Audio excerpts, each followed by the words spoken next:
Now, from the Goldberg-Jones Sports Desk, your 620 Rip City Radio headlines. Goldberg-Jones. Call 1-800-DIVORCE. 3 o'clock chat here. The Civil War will continue. An agreement is in place that will see Oregon and Oregon State play next year and beyond. Oregon will travel to Corvallis on September 14th with the Beavas heading to Eugene in 2025. OSU is nearing completion of their schedule for next year, which could include 7 home games. Elsewhere, the Cotton Bowl will continue to host Oklahoma and Texas through 2036. And Georgia quarterback Brock Vandagriff is headed to Kentucky. From the NFL, the Jets are returning to Zach Wilson at quarterback after he was demoted to third string. Jets going to meet the Texans Sunday.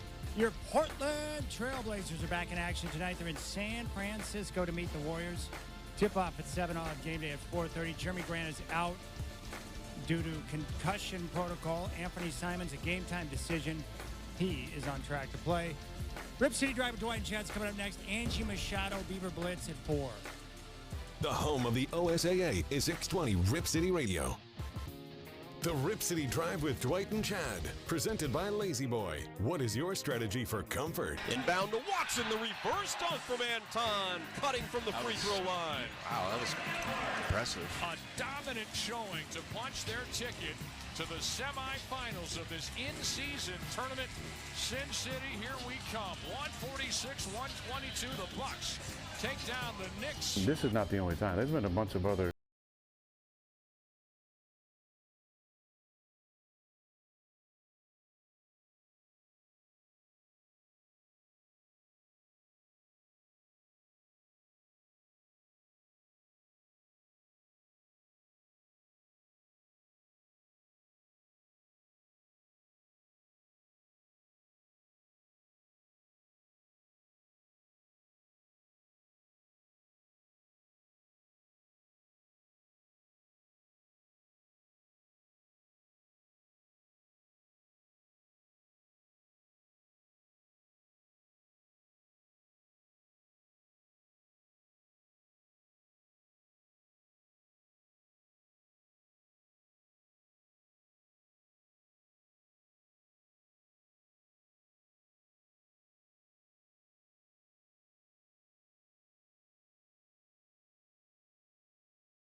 great things out there. You just got to search.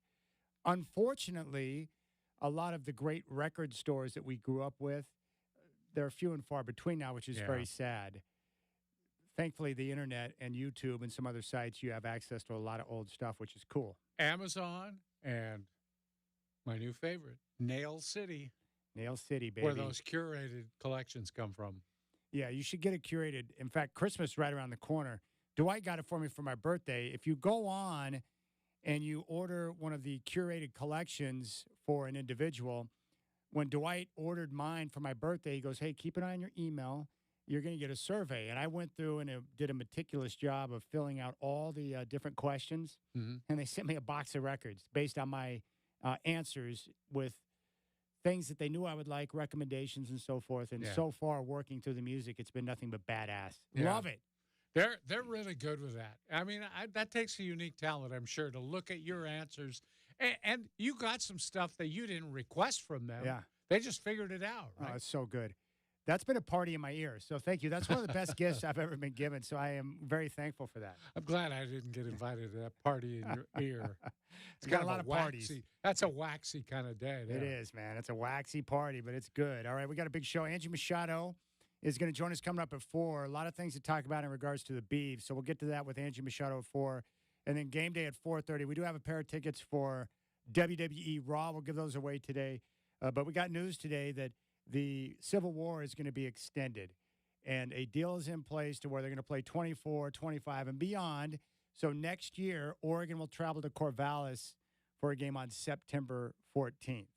This is good news, I think, for football fans in the Northwest, for Oregon, and especially for Oregon State. What is your reaction to the news today that a deal has been struck? Well, in my point of view, for me, I like it. I'd like to see more Civil War games. I like it when Oregon plays Oregon State. Me too. But I put something out today on X and asked people, if you're Beaver fans, what do you think about this resuming? And I sensed this from talking to some of my Beaver friends who said, I don't want to play them anymore. And there's concerns. One of the concerns is for a few years, they won't be able to compete. At least that's the thought right now. That it's going to be really hard for them to compete. And the other thing is some people are just so angry with Oregon, they don't want to see them again. They don't want any part of it. I mean, I have posts from people saying, this from Dennis 10, the game between the two schools should not continue. Betrayal should never be rewarded. That's pretty funny. So there you are.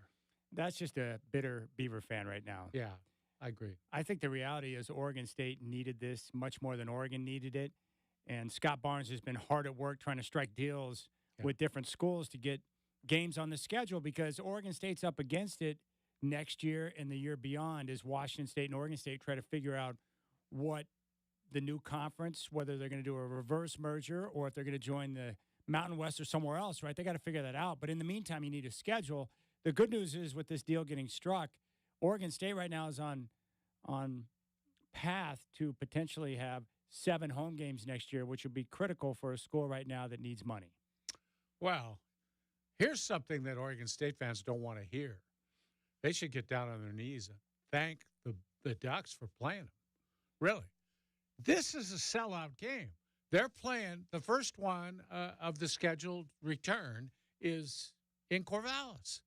Man, the Beavers need that game because it's going to sell out.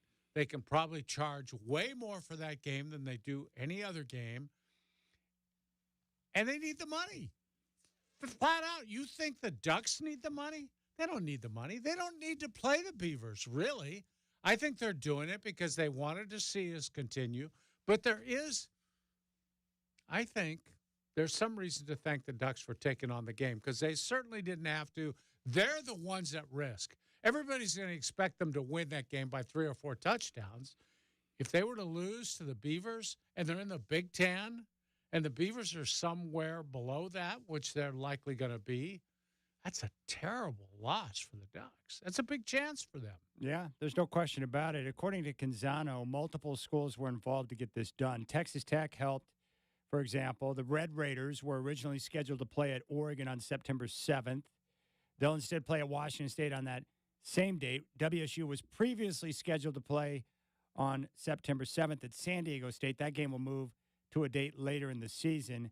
Boise State also stepped up. It was U of O's originally scheduled opponent for September 14th. The Broncos will instead visit Eugene 1 week earlier. Boise State was originally contracted to play Oregon on September 7th, but instead will travel to Autzen Stadium. The Beavers' long-awaited football schedule is close to coming together. It would include 6 Mountain West Conference opponents in addition to home games at Research Stadium against Purdue, Oregon, and Idaho State. Oregon State is also negotiating with Cal for a home-and-home series that would begin in 2024. Throwing a game against Washington State, home or away, and another against Cal, home or away, and that makes 11 total games for Oregon State in 2024. The Beavers are also involved in negotiations with one other Power 4 opponent believed to be the University of Virginia. So if you get to that, you get 12 games, potentially 7 of those at home. Yeah. And that's big news for the Beavs, who desperately need the money because both the Beavs and the Cougs right now are up against it. And they will be for the next couple of years as they try to figure out what their future is going to look like. Yeah, I'm curious about what they're going to do TV-wise. They might end up making some sort of deal with a local state of Oregon television station to put their games on and maybe work up a little network between Portland, Eugene, Bend, Medford. I don't know, just to get their games on. I think your game has to be on somewhere, and I don't know where else they're going to go to get those games on TV. Yeah, that's what they'll do. Once the schedule is completed, that's when Barnes can go looking around for a TV rights deal to get those games on, which they'll be able to do. I don't know what type of money that will be involved in that, but at least it will be something. Yeah. It's not going to be the millions. Probably won't be for $30 million like the one they passed on from ESPN. Boy, in the all-time decision-making world, that one's got to rank right up there.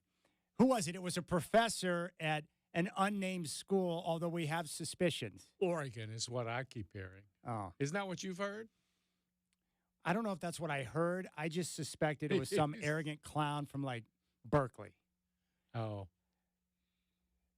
Anyways, that professor was like, oh, they had a formula, and they said that they believed that the schools in the Pac-12 were worth much more than $30 million. Mm-hmm. I think 50 was what was talked about, right? How would you like nothing? They went back and decided they wanted more, and ESPN walked away.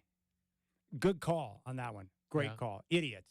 Yeah. This is what happens when you have morons, professors, trying to do business like college football. It doesn't work because professors live in their own The home of the Professors live in their own little world in academia. Yeah. It's different. All right, there you go. So at least it's going to continue. Yeah. I know Beaver fans are bitter, and they have many reasons to be. Yeah. Like, you guys are really screwed right now. If we're just being honest, you're screwed. Like, I was thinking about this more and more. Like, Oregon State is really screwed right now. It's not only the conference. They lost their coach and their offensive coordinator. They lost their quarterback. They lost today. They lost their tight end. They're going to lose a lot more, too. Pretty much. Good luck with all that. Yeah. No pressure, Bray, but good luck with that. Jeez. Without bad luck, they wouldn't have any luck at all, right? Yeah, they're screwed, man. It sucks. Oh, this is nice. Nights on Broadway. This is my favorite Bee Gees song. Is it? It's a good one. I do like Tragedy. I like Tragedy. That's a good one. But this song here is badass. Yeah.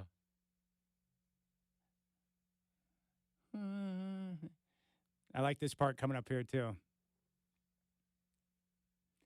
The harmonies with these guys are pretty solid. Amazing. This part. That's nice. Great. All right, we'll keep things rolling here on the show. When we come back, we'll stick with the college football. The price of doing business in college football is a little bit different in today's world, isn't it, Godfather? Inflation. And this is another reason why Oregon State's up against it. We'll get to this next with the NIL. Crank it, Shacker. You've sent us your scared of Santa pictures, and now it's time to vote. Go to ripcityradio.com and let us know which kid's Santa meltdown is the funniest, and the winner will score $500 in cash from Mountain Timber Market and Quantum Fiber. It's Scared of Santa from Rip City Radio.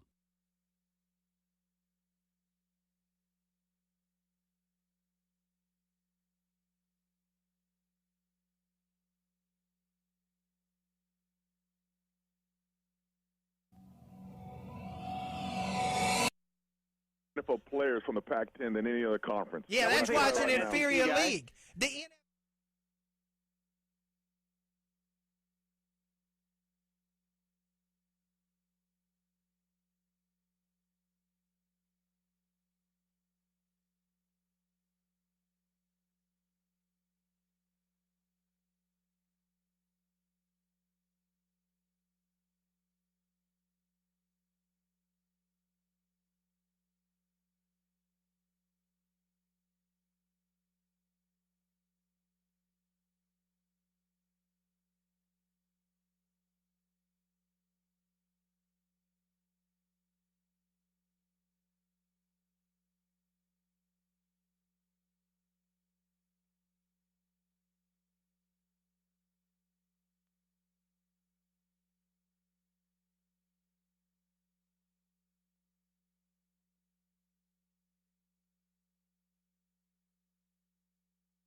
That's good stuff, Chad. Who is that? I think this is In Excess. Really? Yep. Pretty good. Yeah, Suicidal Blonde. This is a good song. They've got a bunch of good music. Shacker's killing it today. Yeah. I am amazed over the last couple of weeks how many people have reached out to me to want to know how the good doc is doing, Mr. SEC guy, the good doctor. I'm curious myself, Chad. For those of you who don't know who SEC guy is, he made his debut back in 2010 and when Dwight and I were doing a morning show and Anthony Newman, former Duck, stopped by and this happened. Look, let me just start off by saying I'm here on business, not by choice, by the way. I'm here on business, and I was listening to your sports station, and I got to be honest with you on this. I've been listening since Monday, and A, you don't have a good show. B, I can't believe all the crying and fussing and whining that you West Coast California types have going on about an SEC team being number one in the BCS rankings. Here's a story on this. How many straight national championships have we won? About 10. How many Heisman trophies have we won? About 10. What is it that makes you think that you deserve to be ahead of Auburn? I don't understand. Listening to some of your phone callers, you'd think that you guys have beat hell in a handbasket of a schedule. All Auburn's done, and I don't like them. I'm a Bama man myself, and they're going to get theirs coming up. They're going to get theirs, trust me.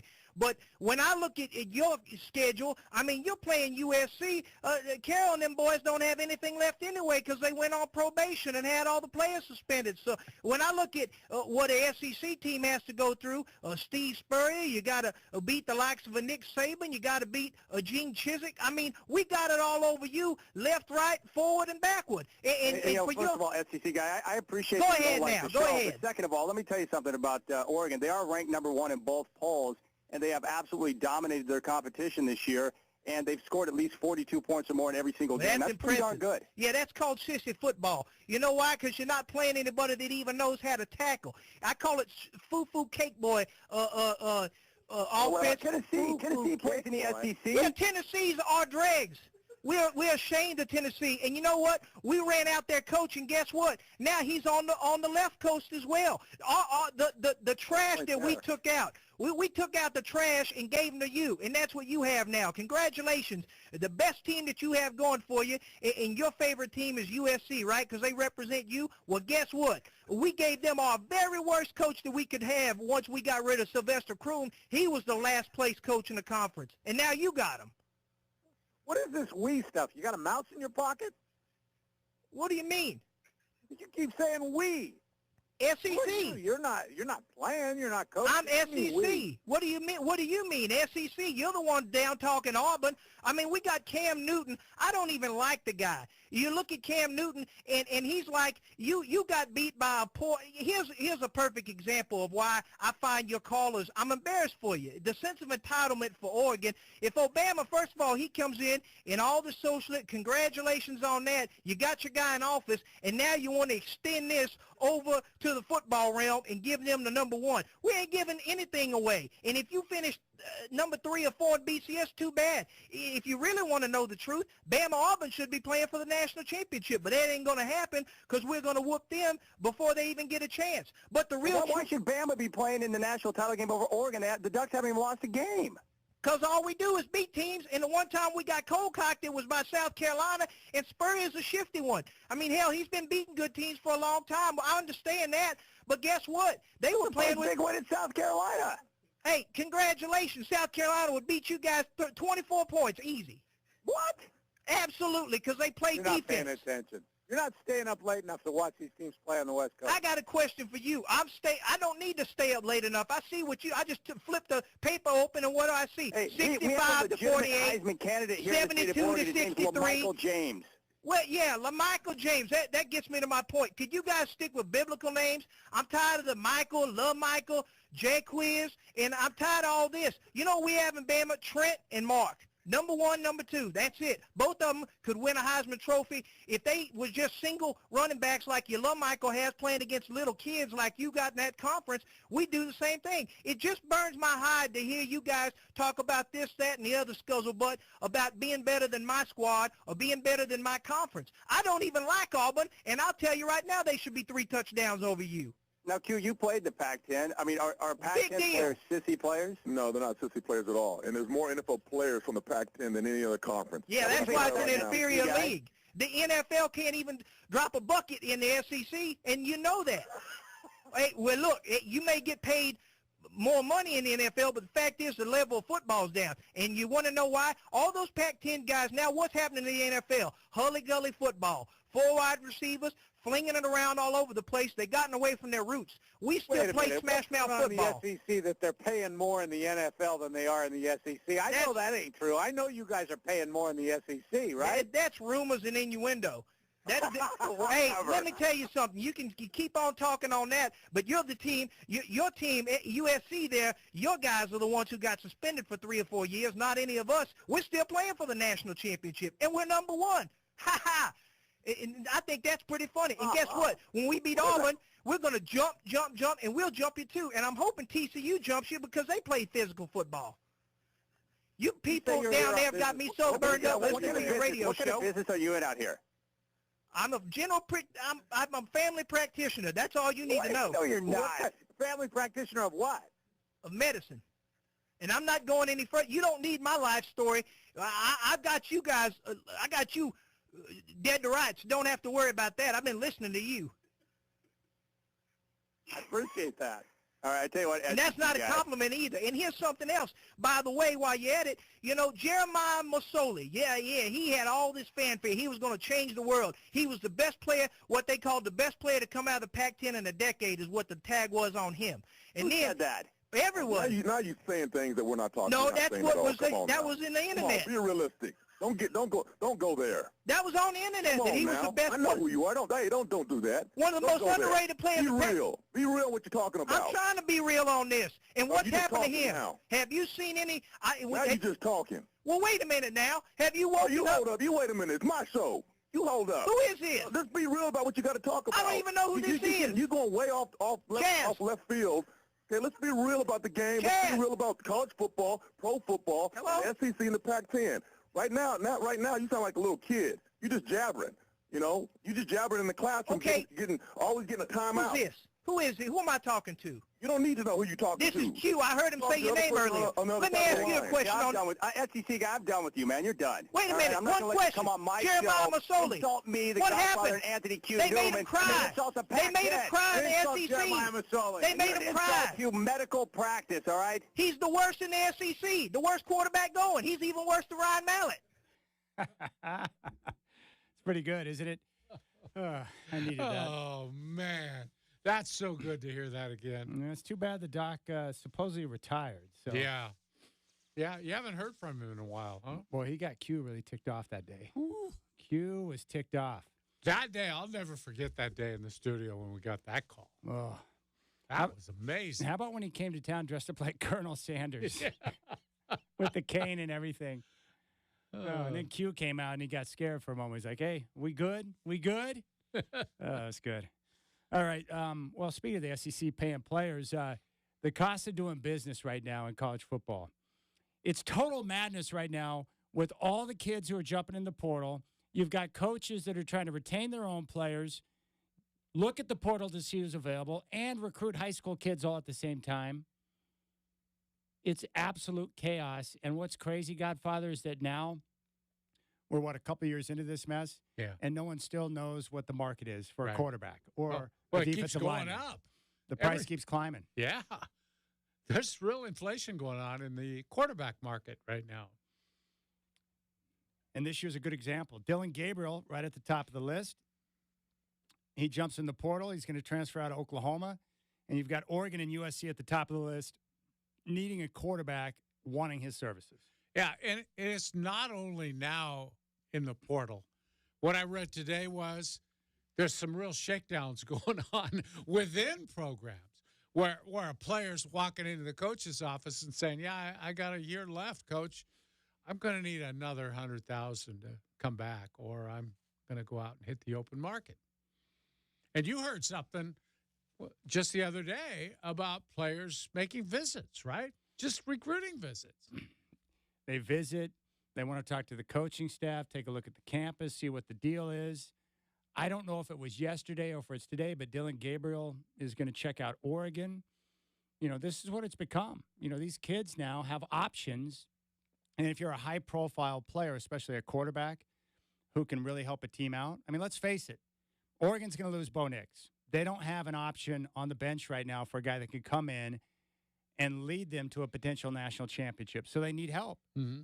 So, of course, they're going to be interested in a player of the caliber of Dylan Gabriel, who's got the experience, who knows how to play the game the right way, and a good transition probably from Bo Nix to Dylan Gabriel if you can secure him. But that's going to cost you, because if you won't pay it, USC or somebody else will. Mm-hmm.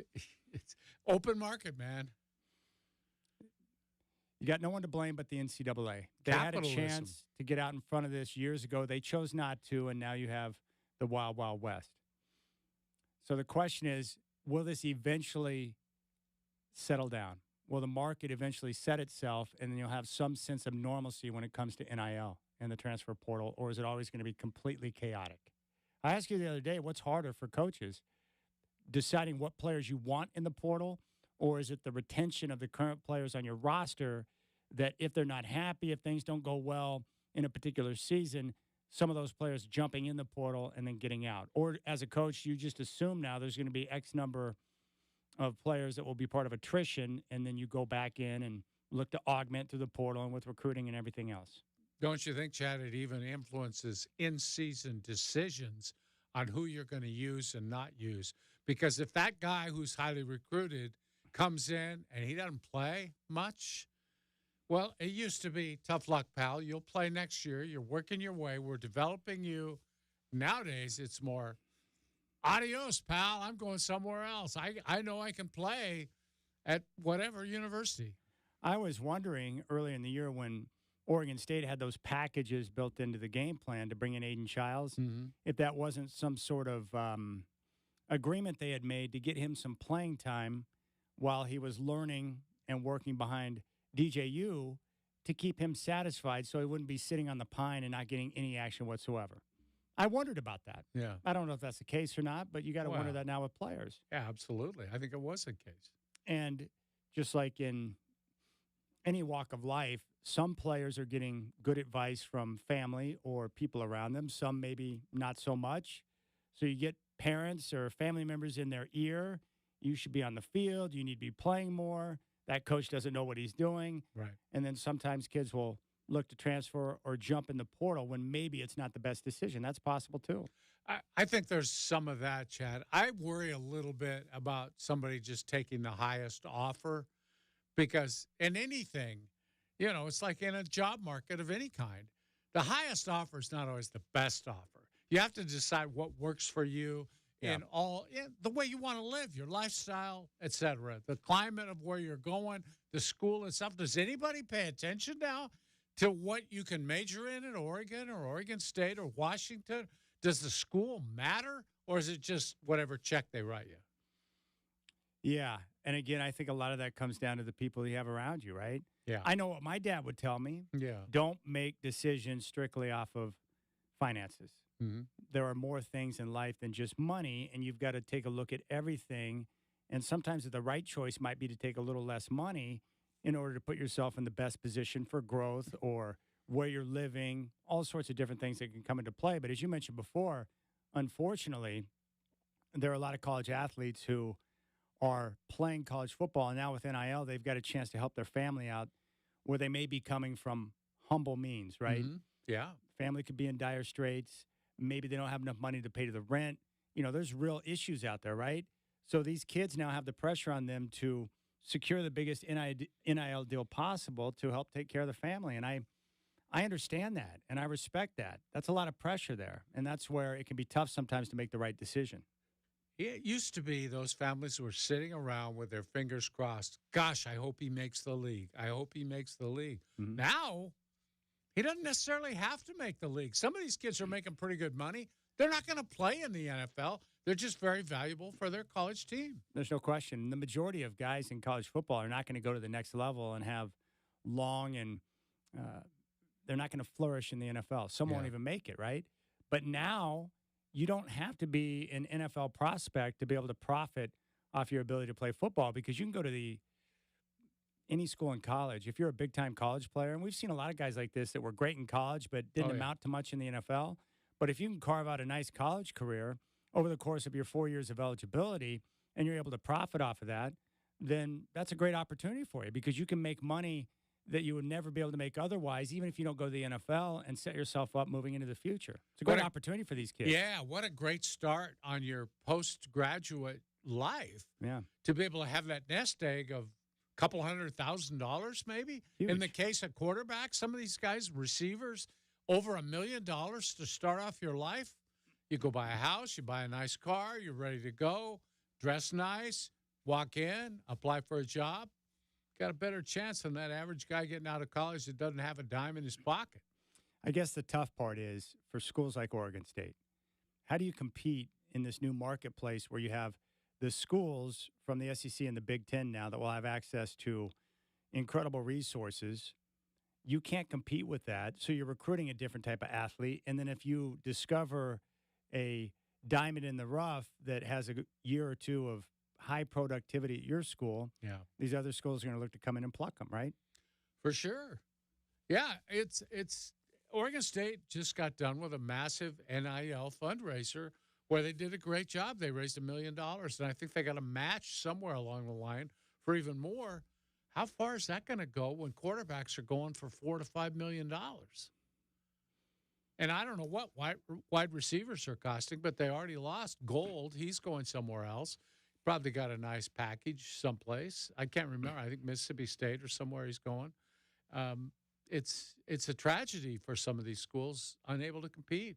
And they might end up in the Mountain West, and that might end up being where they belong given the resources they have at their disposal.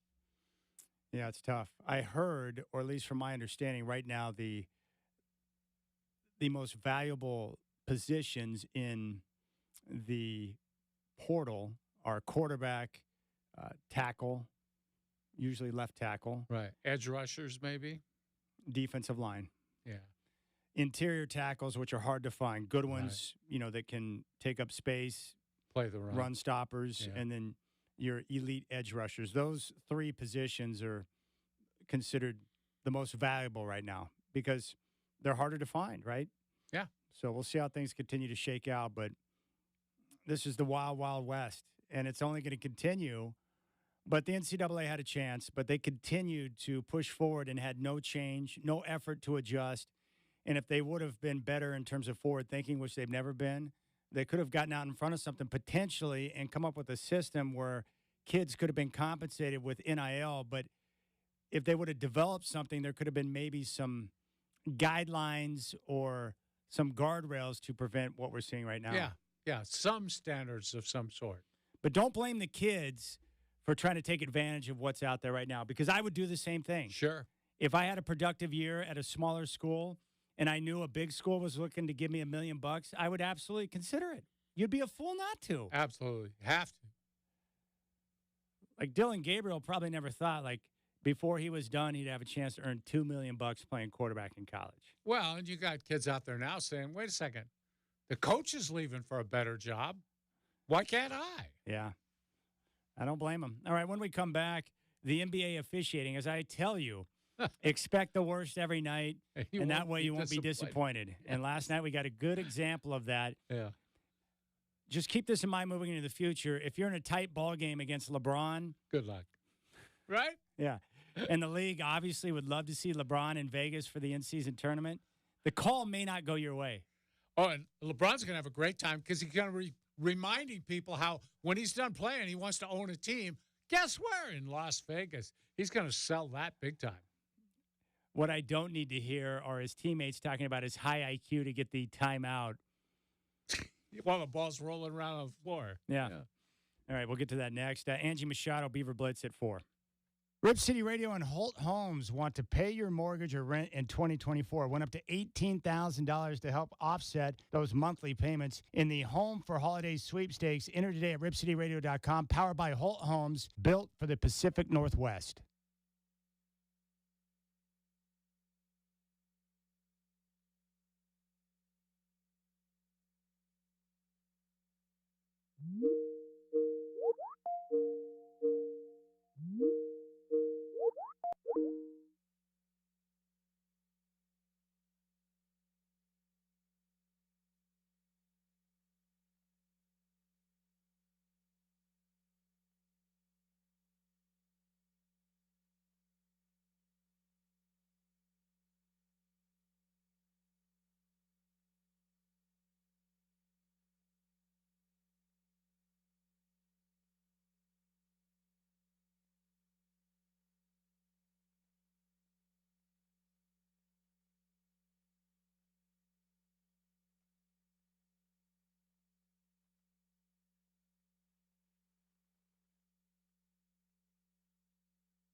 It's Rip City Drive on 620 Rip City Radio. Brought to you by Lazy Boy. What's your strategy for comfort? Listen on your free iHeartRadio app for all your music, radio, and podcasts.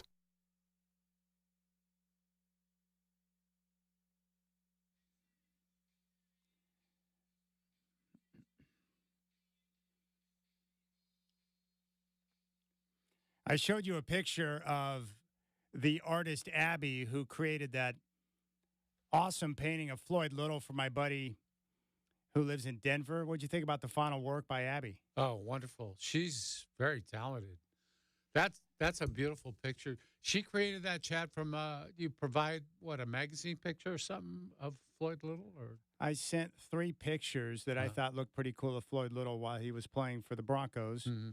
I wanted to get a picture made for a friend of mine in Denver who's got a Bronco, like, basement. It's like a man cave, and it's awesome. He's got all sorts of memorabilia up. So I asked him who his second favorite player was after Elway, and he said Floyd Little. So I sent her 3 pictures, and I said, you pick the one that you think would be the best. You're the artist. I have no clue of how to create anything, and so she did, and I thought it was pretty nice. So big props to her. You can follow her or see her on X, Abby the Sports Artist. She's tremendous, and she's available for work. So if you have any type of picture or something in mind you'd like her to create for you, she'll do it for you, which is really awesome. And she's got a studio. I think it's in Vancouver, but great gal and extremely talented. We have a pair of tickets for WWE Raw, Moda Center on January 8th. Godfather's going to be there. And let's go ahead and do it right now. Caller 503-248-0620. 503-248-0620. If you'd like to see WWE Raw, call now. Caller 5 will get a pair of tickets for WWE Raw, January 8th at Moda Center, courtesy of 620 Rip City Radio. 503-248-0620 is your telephone number. Call now. Caller 5 will get a pair of tickets for WWE Raw, 503-248-0620. All right, last night, Lakers and Suns, quarterfinals being played last night for the NBA in-season tournament. And there was a situation near the end of the game where there was a loose ball. At least through my eyes, no one had possession of the loose ball, and yet somehow they awarded the timeout to LeBron James, who did not have the basketball, and that left Frank Vogel a little bit miffed at the decision from the officials after the game. What was your takeaway on what went down? Well, Chad, it was obviously a bad call. The ball was free, no possession by anybody, and as people know, to call a timeout, you have to have possession of the ball. You can't just randomly call a timeout. Timeout! But just when the other guy's getting ready to shoot would be a good one. But no, that's what you have to do. That's the rules. But LeBron called a timeout. And there's 2 things at work here. Number one, I'm pretty sure the NBA is delighted to have the Lakers in Las Vegas for this tournament. And if you're playing them in the semifinals, good luck to you, because I'm sure they'd like the Lakers in the finals. So, again, good luck to you, New Orleans Pelicans. I don't think you're going to have a shot at them. Number 2, who's calling the timeout? LeBron James. Now, there's no way LeBron James is looking another NBA official in the eye and calling timeout and not going to get it, okay? They all love LeBron. They worship LeBron like everybody else does. LeBron wants timeout. By golly, we're going to give him one, whether it's actually proper and right or not. So that's what happened. It was a disappointing ending to a game that actually could have had a fantastic ending. Yeah, that's what I thought. It was a good game. I enjoyed watching it. It was wildly entertaining, and I enjoy watching the Suns play. I like Kevin Durant. You know, the Lakers have some players that I like to watch play, so it was a good game. I just don't like to see any game ended on a call that was clearly awful. And I thought Frank made a good point. He's like, why can't that be reviewed? We review everything else, but you can't look at that and realize that the timeout should not have been given to the Lakers in that spot? Chad, I'm of the belief now everything should be reviewable. Now, even fouls, even judgment calls like that, out of bounds, everything ought to be reviewed. And it should be the voice of God, where you got somebody in a room looking at this stuff, replaying it, and they buzz the officials on the floor. You don't have to appeal it. It's something where they just want to set the record straight. Guys, that's a bad call. Give the ball out of bounds to Phoenix. They were standing right next to the ball. They just didn't pick it up because they heard the whistle. So that's what you do. I'm tired of this. Well, take a listen to this. After the game, Kevin Durant, when asked about the situation. I thought this was a terrific answer. And every once in a while, Kevin Durant will say something or share thoughts on something like, dang, I like that. Take a listen to Kevin Durant. I just wanted to ask you, obviously, about that last play. You guys get the trap. It's like a turnover. Grayson saves it, but they get it granted a timeout. How'd you see it from your perspective? I couldn't really see the ball being out. I still thought he had it, but then I looked at the replay. It was out a little bit, but that's not the game. That's one play. It's a 48-minute game. And, I don't like complaining about calls. You know what I'm saying? So sometimes the ref ain't going to get it right all the time. Sometimes it's on us to play through all of that stuff and not worry about putting the game in the ref's hands. So I didn't get to see the play as it was happening, but the replay, I mean, it is what it is, though. We can't put ourselves in that position. Book said maybe it hurt a little bit more because of the effort that you all exuded, and then to have that sort of happen at the end. Where do you fall in terms of, you said that's not when you lost the game, was it sort of having to come back early? It's just a part of the game. I mean, everybody not going to get every call right, just like we're not going to get every shot right. We're not going to make every decision right, so we can't rely on that. It's not the reason we lost the game. I think they shot probably 20 more shots than us. We had like 22 turnovers. That's the game. That's what we. Boom. I love that. That's a great answer. They got screwed by a bad call, but Kevin Durant's like, it's a 48-minute game. We had 22 turnovers. They got 20 more shots. That's the game. I respect that. That's the way you handle that type of situation. Well, especially if you're a guy who wants to get calls in the future. Yeah. Don't be complaining about the refereeing, or they'll make it worse for you. Yeah. That was a very intelligent response to that, I thought. And to be fair, you know what? Phoenix still isn't playing its best basketball. I think Phoenix will get better as the season rolls along. But right now, they're not playing well, and they didn't play well last night. And that, by the way, was their third loss to the Lakers this season already. Well, my take on this is the same in every situation where there's a bad call. What frustrates me is that the refs do not have to be accountable after a game for their decision-making. They get to answer one question from a pool of reporters. And, Chad, they get to know what the question's going to be in advance. You have to submit your question when you go in as a pool reporter. How lame can you get? It's so pathetic. I believe, and I'm always going to believe this, is that the officials should be forced to stand in front of the media after every game to answer for why they made some of the decisions they did. And I believe that if they had to do that, that it would probably tighten up some of their work out there on the court. But now they know they can go out there, make a bad call, give LeBron the benefit of the doubt or whoever, and they don't have to answer to anyone. Yeah. I would like to be able to ask him, like, why did you award the timeout to LeBron in that spot? Well, the league wants the Lakers in the in-season tournament final down in Vegas. Okay. That's what I thought. Thanks for answering the question.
Here's what you need to know. From the Goldberg Jones Sports Desk, your 620 Rip City Radio headlines. Goldberg Jones. Call 1-800-DIVORCE. What's up? 4 o'clock. Good news. The Civil War is going to continue. An agreement is in place that will see Oregon and Oregon State play next year and beyond. The Ducks will travel to Corvallis on September 14th of next season, with the Beavs heading to Eugene in 2025. OSU is nearing completion of their schedule for next year, which could include 7 home games. The Cotton Bowl will continue to host Oklahoma and Texas through 2036. Georgia quarterback Brock Vandagriff is headed to Kentucky. He's going to transfer from the NFL. The Jets returning to Zach Wilson at quarterback after he was demoted to third string. The Jets going to take on the Texans on Sunday. Your Portland Trailblazers in action tonight. They're in San Francisco to take on the Warriors. That tip-off is at 7. I'll have Blazer Game Day coming up at 4:30. Jeremy Grant is out. He's in the concussion protocol. And Anthony Simons is a game-time decision. He is on track to play, coming off wrist surgery. Angie Machado going to join us next. The home of the OSAA is 620 Rip City Radio.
Yeah, 4 months ago it was a no, a hard no from basically entire Beaver Nation.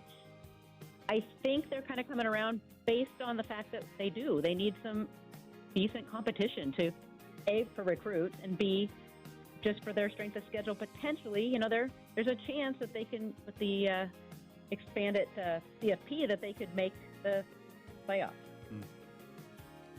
I'm curious, what are you hearing now about losses that the Beavers might assume in the portal? I saw there was a tight end that skipped out today, and how disastrous is it going to be for Oregon State? Yeah, I think when anytime you have a coaching change, and then even without a coaching change, we're seeing the portal blow up. But I do think there's a couple more names I'm hearing that could be happening. Oregon State needs to, I think it's going to be more of a rebuild. Yeah, there's no question. All right, Trent Bray's the head coach. He's done a great job so far as defensive coordinator. What are your thoughts on the hire of Trent Bray? I think it's good in the long run. I think Beaver fans had questions. But you have to remember, this is a job. There's a lot of questions. You're not going to get a head coach that's a Power 4 head coach right now to make that jump. Trent keeps the continuity. Trent has the culture, and he's a fiery guy. So I really like it. I think, you're getting these Beavs back on board saying, we were here, we're going to keep doing this thing and build from there. Yeah, what are you hearing about retention? Do you think he has a chance to retain some of the more talented players? Well, I would have said yes, a week ago, but, now, so what, Aiden Childs, DJ Uiagalelei, and now Jack Belling, I've heard a couple more names potentially jumping in. I think it's going to come down to, getting the rest of these coaches hired or announced. I think he pretty much has his entire staff figured out.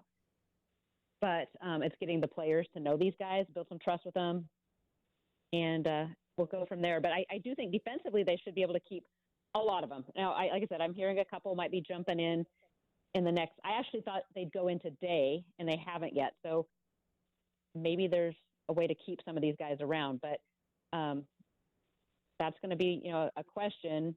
But I think they're kind of moving forward, and that we're going to build and opportunities for the guys that stay.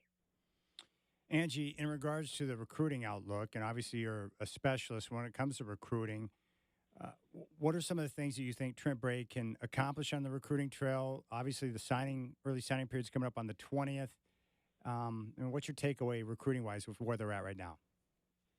Yeah, they're losing a lot of guys that were committed, and that makes sense. Michigan State's reaching out and trying to get those guys on board there. So, but I will say that Trent was one of the top recruiters on the former staff, and he's building an entire staff of recruiters, young, hungry recruiters. So I think they'll be able to make some noise. It's just a matter of, it might not be the same guys that are committed right now, and that they'll be hitting the portal. Angie, do you have any feel at all for why Trent didn't follow Jonathan to Michigan State? Was there a reason, or was he tipped off that he might get the head coaching job in Corvallis? What was it exactly? I think it was a lot of things. Jonathan wanted him to go. That was part of, I think, Smith's selling point was that he was going to bring the staff. But I do think Trent really kind of saw this need and, not wanting to leave his alma mater and a place he loves behind. Were you Angie, frankly, were you disappointed a little in Jonathan when he left, or how did you view that? I don't fault anybody for ever trying to better their, situation or their job. I don't think he handled it well. In what way? Just what he said to the media, what he said. It all kind of started. The firestorm started that Wednesday night before Civil War.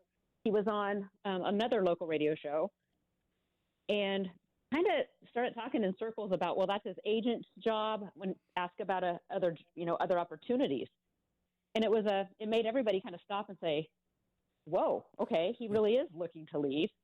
And then in Michigan, some of those interviews were I just think he could have handled it better from Oregon State side of saying, hey, look, I love that place. I gave blood, sweat, and tears, but this is a great opportunity for, me and my family. He didn't say that. It was all excited about, the future, and, oh, no, it didn't have anything to do with the Pac-2 or the Pac-12 dissolving. It was just an awkward handling that I think a lot of Beaver Nation hasn't been happy with. We're talking with Angie Machado, Beaver Blitz, here on the Rip City Drive. What are your thoughts so far? You mentioned part of it with, obviously, Oregon State agreeing to play, but it looks like Scott Barnes is putting together a pretty good schedule, which potentially could have 7 home games. What are your thoughts on what they've been able to do scheduling-wise so far?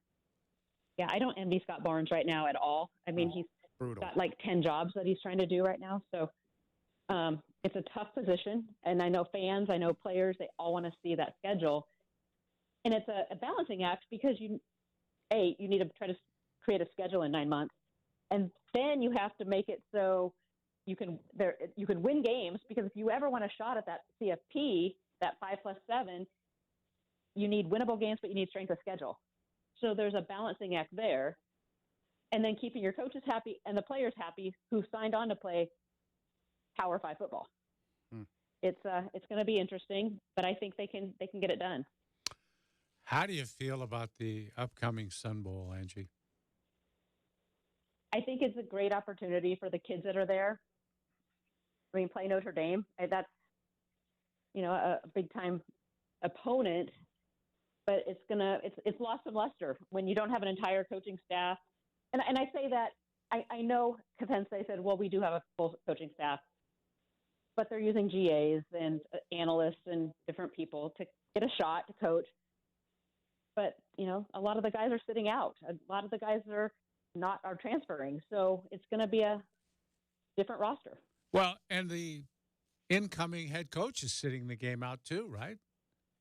Yeah. And honestly, it's probably needed. I mean, he's been putting together a staff, and he's trying to recruit and trying to hit the portal. There's a lot going on for Trent Bray right now. And honestly, I can't believe that that Scott Barnes hired him in like 4 days, and that he has basically a full staff a week later. Yeah, it's pretty awesome. I think it's pretty cool that game, the Sun Bowl, sold out in less than 24 hours. That's wild to me. Wild. It's crazy. But that's great for the kids who get a chance to go and play a game like that on that stage, and there's going to be 51,000 plus there on hand. Yeah, and like I said, Notre Dame and Oregon State has a pretty good bowl track record with Notre Dame. Yeah, 2-0, right? I like that. So, man, I tell you what, Angie, this is wild. So I guess here's the big question. So we know that you're going to have the Pac-2 over the next couple of years. So after that, what do you think is the best case scenario for Oregon State and Washington State? Is it to join, maybe get an invite from the Big 12? Is it to perform the reverse merger with the Mountain West schools and maybe somebody else to keep the Pac-12 name? Would it be to join the Mountain West? What do you think is the best case scenario? You guys, this thing is changing so fast. I mean, with the ACC now up and there's questions, and if you would have asked me 4 months ago, I would have said joining the Big 12 would be the best option. I honestly think right now you gut it out as 2 years as a Pac-2 and then see what happens. The landscape, I'm sure, is going to change a ton more. You don't want to do a reverse merger with the Mountain West because that's just you're then a G5 team. So pick apart the Mountain West. I know the Mountain West fans aren't going to hear that, but the best case scenario for Oregon State and Washington State would be to go ahead and pick apart. Pick the teams you need and want, and then maybe Cal and Stanford decide to come back, and maybe you get a couple other, maybe a couple Texas schools or Utah and ASU. There's going to be potentially a lot more movement in the next couple of years. Angie, I know it's early. Have you heard anything about their plans to get some of these games on television next season, even if it's just local TV that they probably wouldn't make a lot of money off of? Yeah, I haven't heard like concrete plans. The Mountain West will offer some television with their contract. The other games, I think it's going to be a one-off and try to have ESPN pick up one or Fox Sports or try to get some like that. I'd love to see Apple get back in the mix.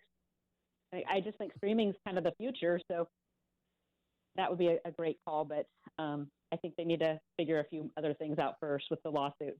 But if they're, I would assume if you're playing Oregon, maybe ESPN picks the game up. I don't know who's carrying Big Ten games, but the Beavers aren't going to get any money out of that, right? Yeah, I mean that's just it. That's where you're hoping that lawsuit comes in play. And if there's $100 million a year, yeah, there's $50 million for each, and that makes the difference and covers the bills for a couple of years. Well, Angie, we certainly appreciate taking the time to join the show and talk through this mess. You can follow her on X at Angie Machado 1. She is with BeaverBlitz.com, which is a great source for Oregon State information.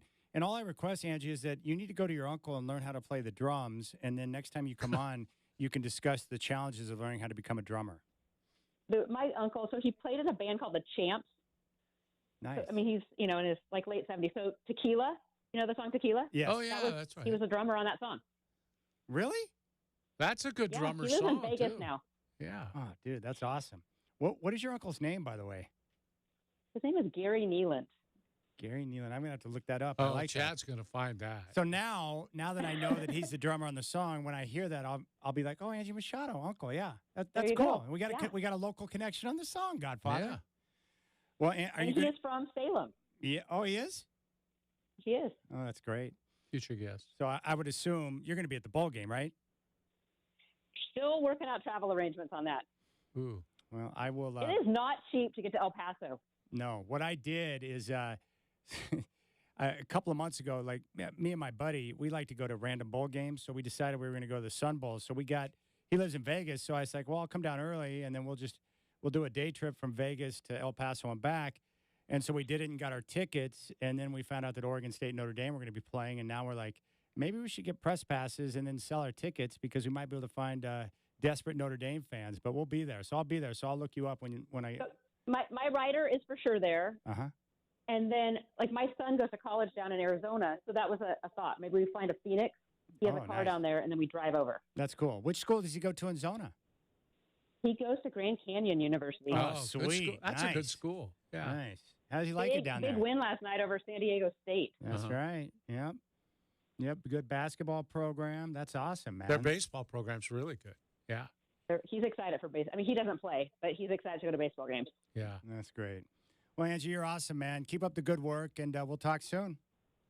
Hey, thanks, guys. You got it. There's Angie Machado, Beaver Blitz. We didn't ask her one easy question. She's got to answer all that nonsense. No, I know. Brutal. There's some real serious questions there. They're screwed. That's my analysis. I would just say one thing with all due respect. Yeah. I don't think you need to worry too much about strength of schedule. Do you? I'm not thinking they're on the.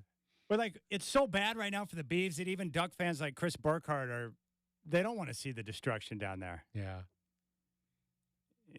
Chris is giving me the nod, like, no, we don't want that. It's bad. But a lot of Beaver fans are saying, "Don't give me your pity." We don't need Oregon. Screw them. Yeah. They choose to leave us. That's right.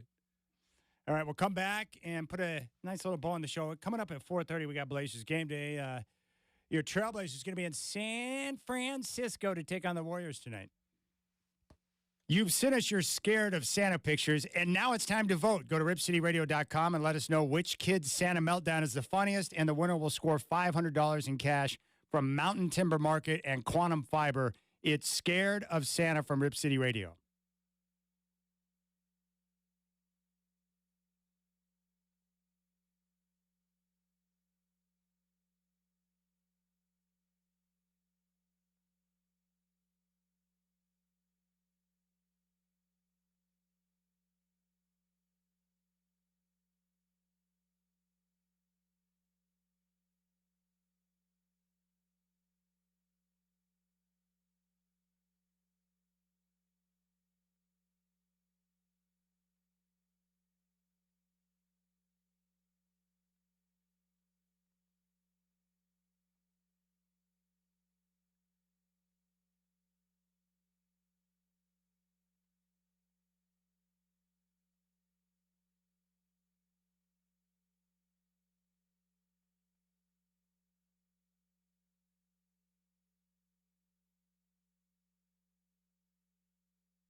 Dun, dun, dun.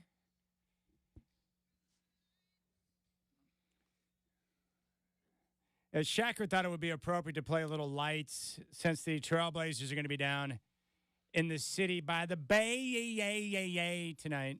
Yeah. I think the game's going to be more fun to watch if Simons plays. I just hate the fact that I can't really sing along to Journey because Steve Perry's not fair. His voice does things that I didn't think voices could do.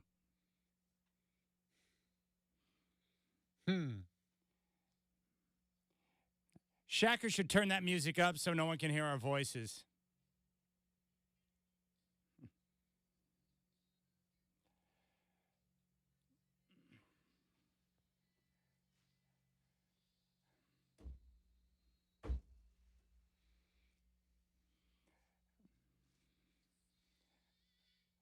Thank you. Gosh. It's like I have a producer that just does whatever he wants, whenever he wants. But you said turn it up so people can't hear us. I was speaking sarcastically because the volume level was too high. I know. I do want the music to play the whole segment, but you don't have to drown us out, Shacker. Talking about the Beavers is kind of depressing right now. I'm just going to be honest with you. Yeah. No, I said it to you before, Chad. The Beavers should be very thankful for the Ducks because they're going to make some money off the Ducks in that game. There's a lot of people just hating you for saying that right now. Well, it's true, though. It's true. Without that game, they don't have a lot of money games. They got a lot of home games. Well, but I can guarantee you no one's going to be thankful for the Ducks in Corvallis. Yeah, well, regardless of the circumstances. They don't want to hear that. Yeah, well, they need that game, I can tell you that.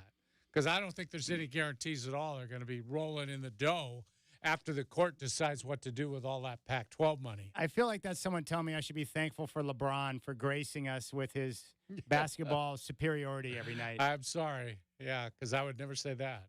Oh, the show's almost over. Well, have a good night, Godfather. Yeah. Enjoy the game tonight, too, the basketball game. I'm looking forward to it. I want to see Anthony Simons play again. And the Blazers are playing better. It's a little more fun to watch, right? Don't you feel that way? Oh, Chauncey Billups is doing a heck of a job. No one wants to hear that, but he is. Yeah. Chauncey Billups is coaching well. Yeah. Guys are playing hard. Yeah. All right. Game day's coming up next. Chris Burkhardt and I will join us, the Godfather. Thank you, my friend. Blazers and Warriors coming up at 7. Chris Burkhardt joins me in about 3.5 minutes.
is one of the two games that were added in due to the Blazers not advancing in the in-season tournament. So they'll play tonight down in San Francisco against the Warriors. And then Friday night they are home to take on the Dallas Mavericks. Tonight's game will tip off at 7. Chris Burkhardt and I are up until 6 o'clock, and that's what's going on. So your Trailblazers, hey, look, all I can tell you is that I'm actually very impressed with what I'm seeing from Portland so far this season. I know a lot of you don't want to hear it. A lot of you are frustrated. You just want wins or whatever, and that's fine. I mean, you're free to feel and think the way that you do, and I respect that. But here's what I like so far about the Trailblazers. Number one, Chauncey Billups is doing a pretty good job of getting these guys on the same page. And if you consider that they've been one of the most unfortunate teams in the league so far this year in terms of what they've had to deal with injuries. And I think what Chauncey Billups has done is he's been able to take this group and give them a good idea of what he's looking for on both ends. So we're starting to see some definition in terms of what they want to do offensively. And we've clearly been able to see what they want to do defensively, and there's been major improvements. And with some of the young players on the roster, we've seen the emergence of Shaedon Sharpe as he continues to play big minutes and develop. And we've also seen production with the other youngsters. Toumani Camara obviously comes to mind, who's been able to play and has spearheaded the defense. He's been productive. And Scoot Henderson, while he has definitely gotten off to a slower start than I think what a lot of people want, he's getting better with each week, with each game, and we're seeing progression in that department. Of course, he was out for a while with that bone bruise. But here's what I love the most. The Trailblazers so far are 11th in the NBA right now in defensive rating. They've been top 10 in defensive rating for most of the year. They had one bad game against Oklahoma City that kind of threw the numbers out of whack. But I can tell you with confidence, with honesty, this is a good defensive ball club right now. And that's a very good thing. And I think for Chauncey Billups, that's what we want to see, because when he was hired, one of the ideas is that, hey, here's a big-time NBA player, had a great career, played on some very good teams, won a championship, but most importantly, knows what it takes to defend. And we wanted to see that sooner. But I think it's what has happened with the changes on the roster and with the way the team has gone younger. They traded Dame. I think Chauncey now has more power and control over his players, over the locker room, over the roster, because he's working with younger guys who are less established. And they respect him, and they're playing hard for him. And that's the biggest thing I see is the guys on a nightly basis competing and playing really hard. And in the NBA on a nightly basis, if you go out there and give a good effort and you're willing to put forth a certain tenacity and desire to get after it on both ends, especially defensively, you're going to keep yourself in a lot of games and put yourself in a position to strike in the fourth quarter. Now, this team still lacks in talent. They've been playing the majority of the season without their best player, Anthony Simons, who very well could make a return tonight. He is on track to play. We'll see if that is the case, but I wouldn't be surprised if we see Ant back out there on the floor.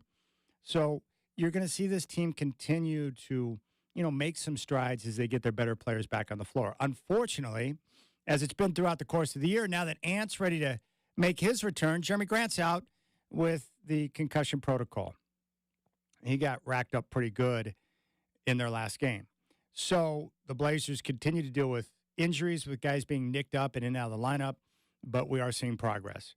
And as I mentioned before, there were really a couple of keys in terms of what I was looking for this year. This is not about wins and losses this year. That's not what the team is primarily focused on. What they're focused on is acquiring talent, assets. It could be draft picks. It could be young players, because they're reshaping the roster. This is the right plan. It's a smart direction. And so that's going to be the process over the next, 2 or 3 years. Utilizing veterans that do not fit the long-term plan, making deals, bringing in draft picks, young players, guys that can be developed and turn into key starters or rotational players moving into the future. Toumani Camara would be a good example of a young player who's been able to come in and show signs that he may have a very good NBA future. The draft picks would be examples like, Shaedon Sharpe and Scoot Henderson. So you want to continue to accrue talent. But in the short term, what about player development, namely Scoot Henderson and Shaedon Sharpe? So we're going to pay attention to that game to game, week to week, month to month throughout the course of this year. Also, Chauncey Billups. Are the guys responding to him Are we seeing a clear direction on both ends of the floor in terms of what they want to do? Is he organized? Is he focused? Are the guys responding? I think that's the next most important thing after the development of Scoot and Shaden. And so far, we can answer yes to those questions this year. It doesn't mean that he's the right answer for the long term yet. We don't know. We don't know anything about Scoot Henderson yet. We're learning about Shaden Sharp, but this takes time. That's all. It's just a process, and it's going to play out over the course of the season, and we'll continue to get more intel. But for me, as a Trailblazer fan, as someone that watches a lot of sports, I have enjoyed this year from the standpoint of competition. I like seeing youngsters make the most of their opportunity to play. I like seeing guys get after it defensively. I like seeing players learn how to play with one another. Like this entire process, it's totally different than anything we've had over the last decade or so here in Portland. So I'm just enjoying the whole process of watching it unfold and seeing how things come together. And I think for this group, as they get healthy and get their regulars back on the floor, and you get these guys that have a chance to play with each other, it's going to be very helpful. And I think that should be pretty good. The other Trailblazer who's nicked up right now is DeAndre Ayton, who's got like a tweaked knee. It's nothing serious, but he could miss a little bit of time, but nothing major. But again, without Ayton in the lineup, with no Jeremy Grant, we could see them go with the small lineup tonight. But if you're playing the Warriors, that's the perfect team to go small against because they don't have a lot of size either.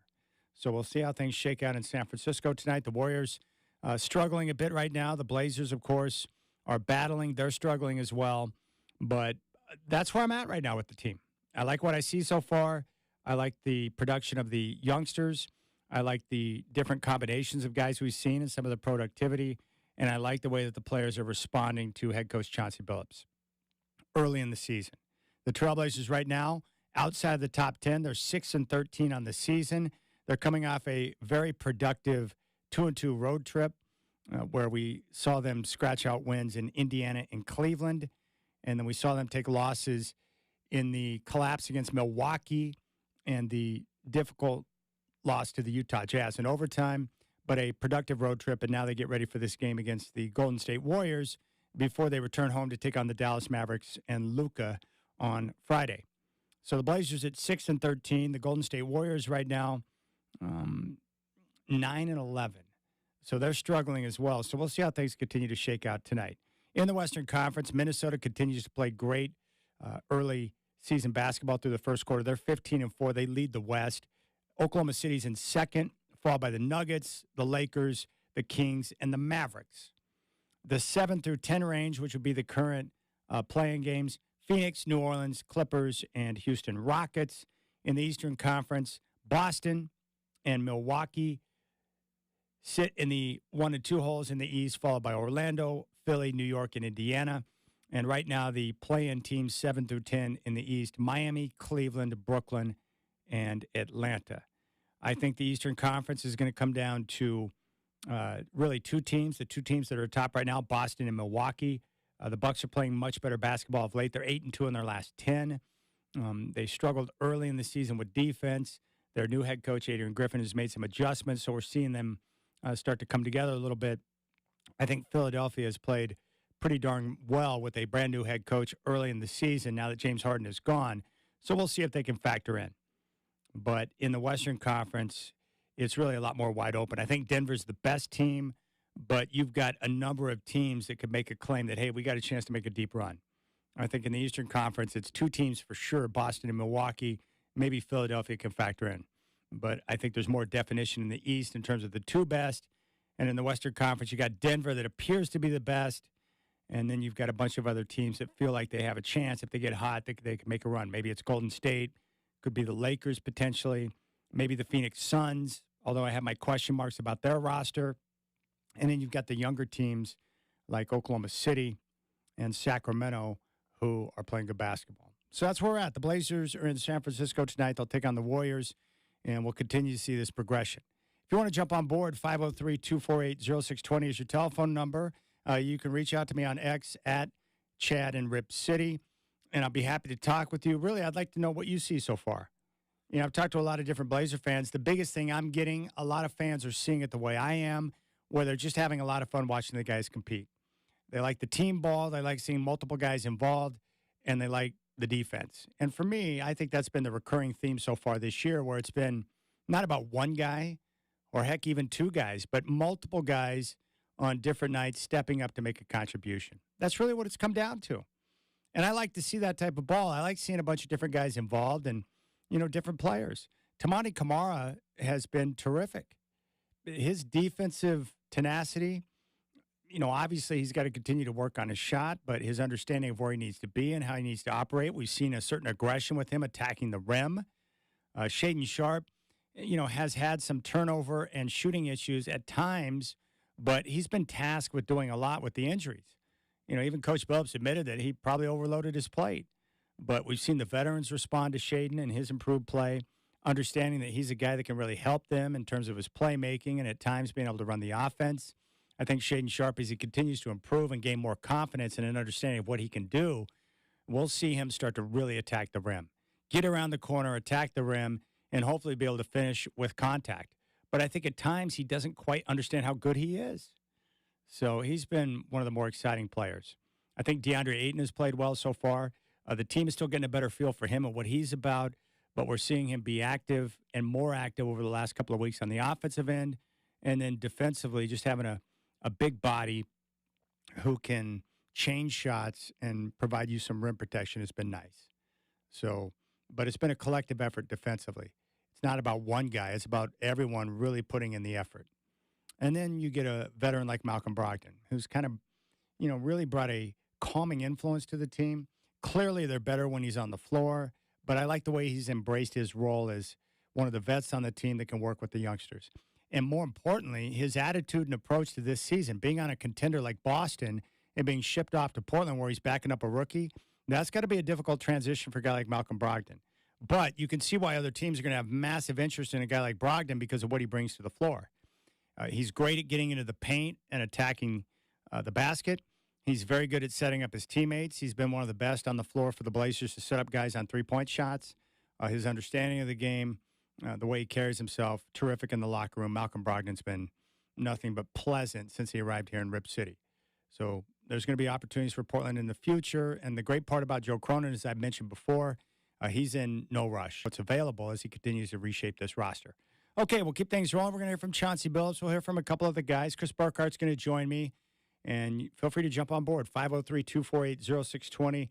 Tip-off with the Blazers and Warriors is coming up at 7 here on your home of the Blazers, 620 Rip City Radio.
All right, Blazers Game Day, Chad Doing and Chris Burkhart with you. Telephone number 503-248-0620. Let's go out and talk with Madeline, who wants to join the show. Madeline, welcome to Game Day. What's on your mind? Hey, thanks, Chris. I was just listening to the show, and I love your analysis. It's been wonderful to see, like, every contribute, except for the ones that are injured, of course, so far. But I also wanted to just, I felt compelled to shout out to Steve because... I'm sorry, Madeline. Your phone was choppy there, so I have no idea what you said, but I appreciate you calling in. You're welcome to call back. That's going to happen sometimes.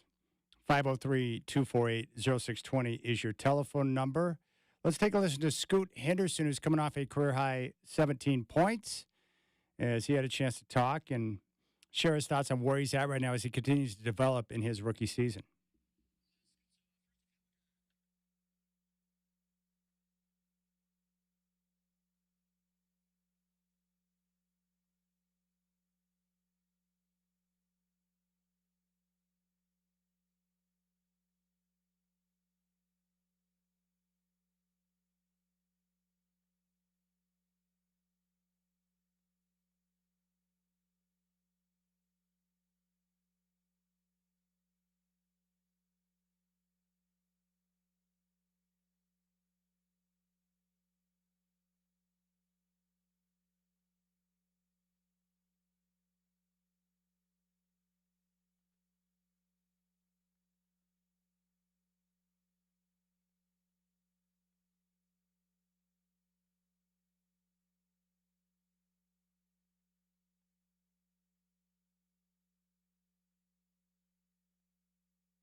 All right, there's Scoot. You know what I love about Scoot, and maybe you could hear this when he spoke, he is not someone that lacks confidence.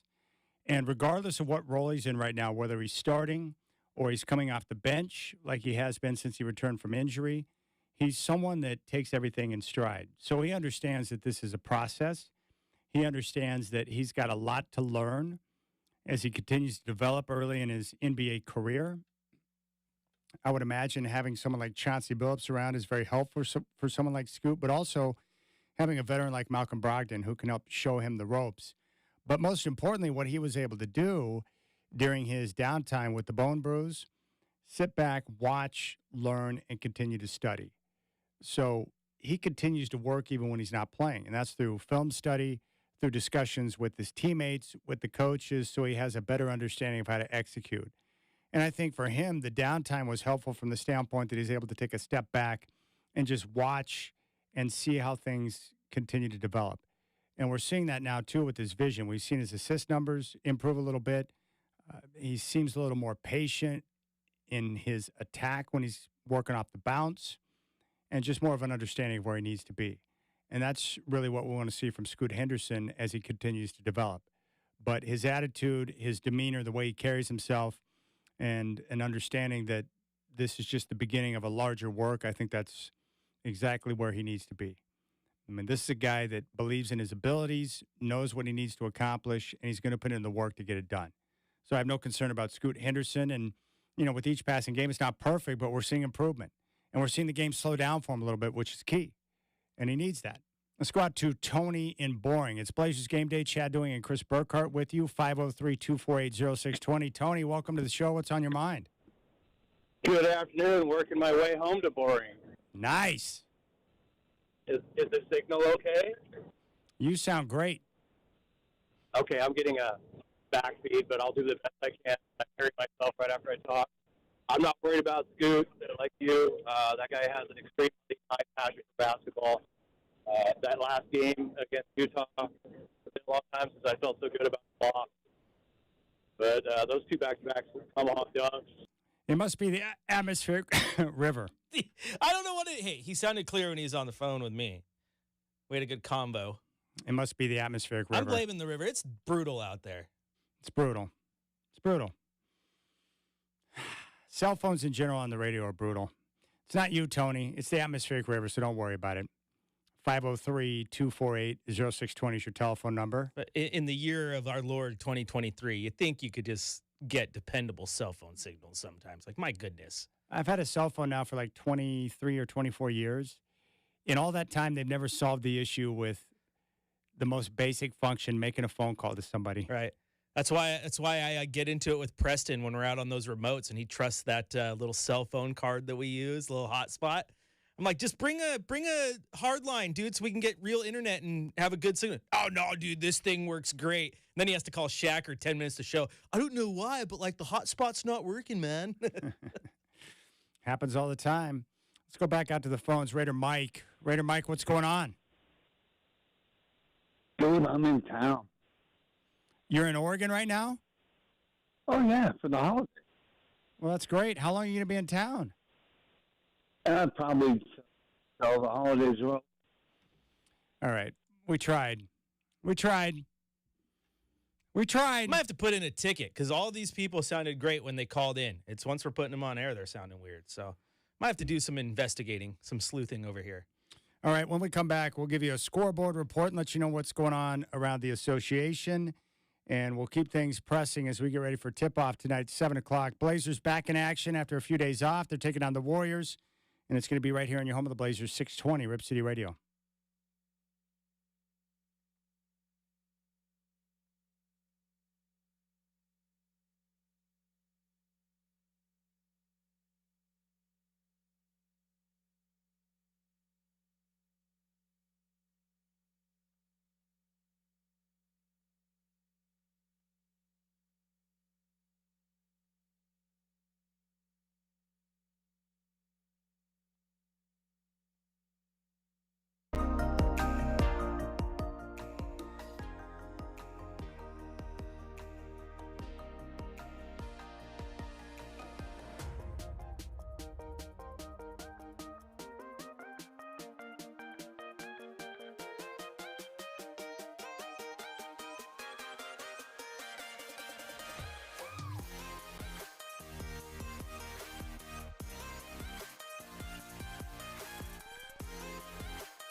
All right, checking the NBA scoreboard right now. Busy night in the NBA. Second quarter in Cleveland. The Cavs ripping the Magic 55-36.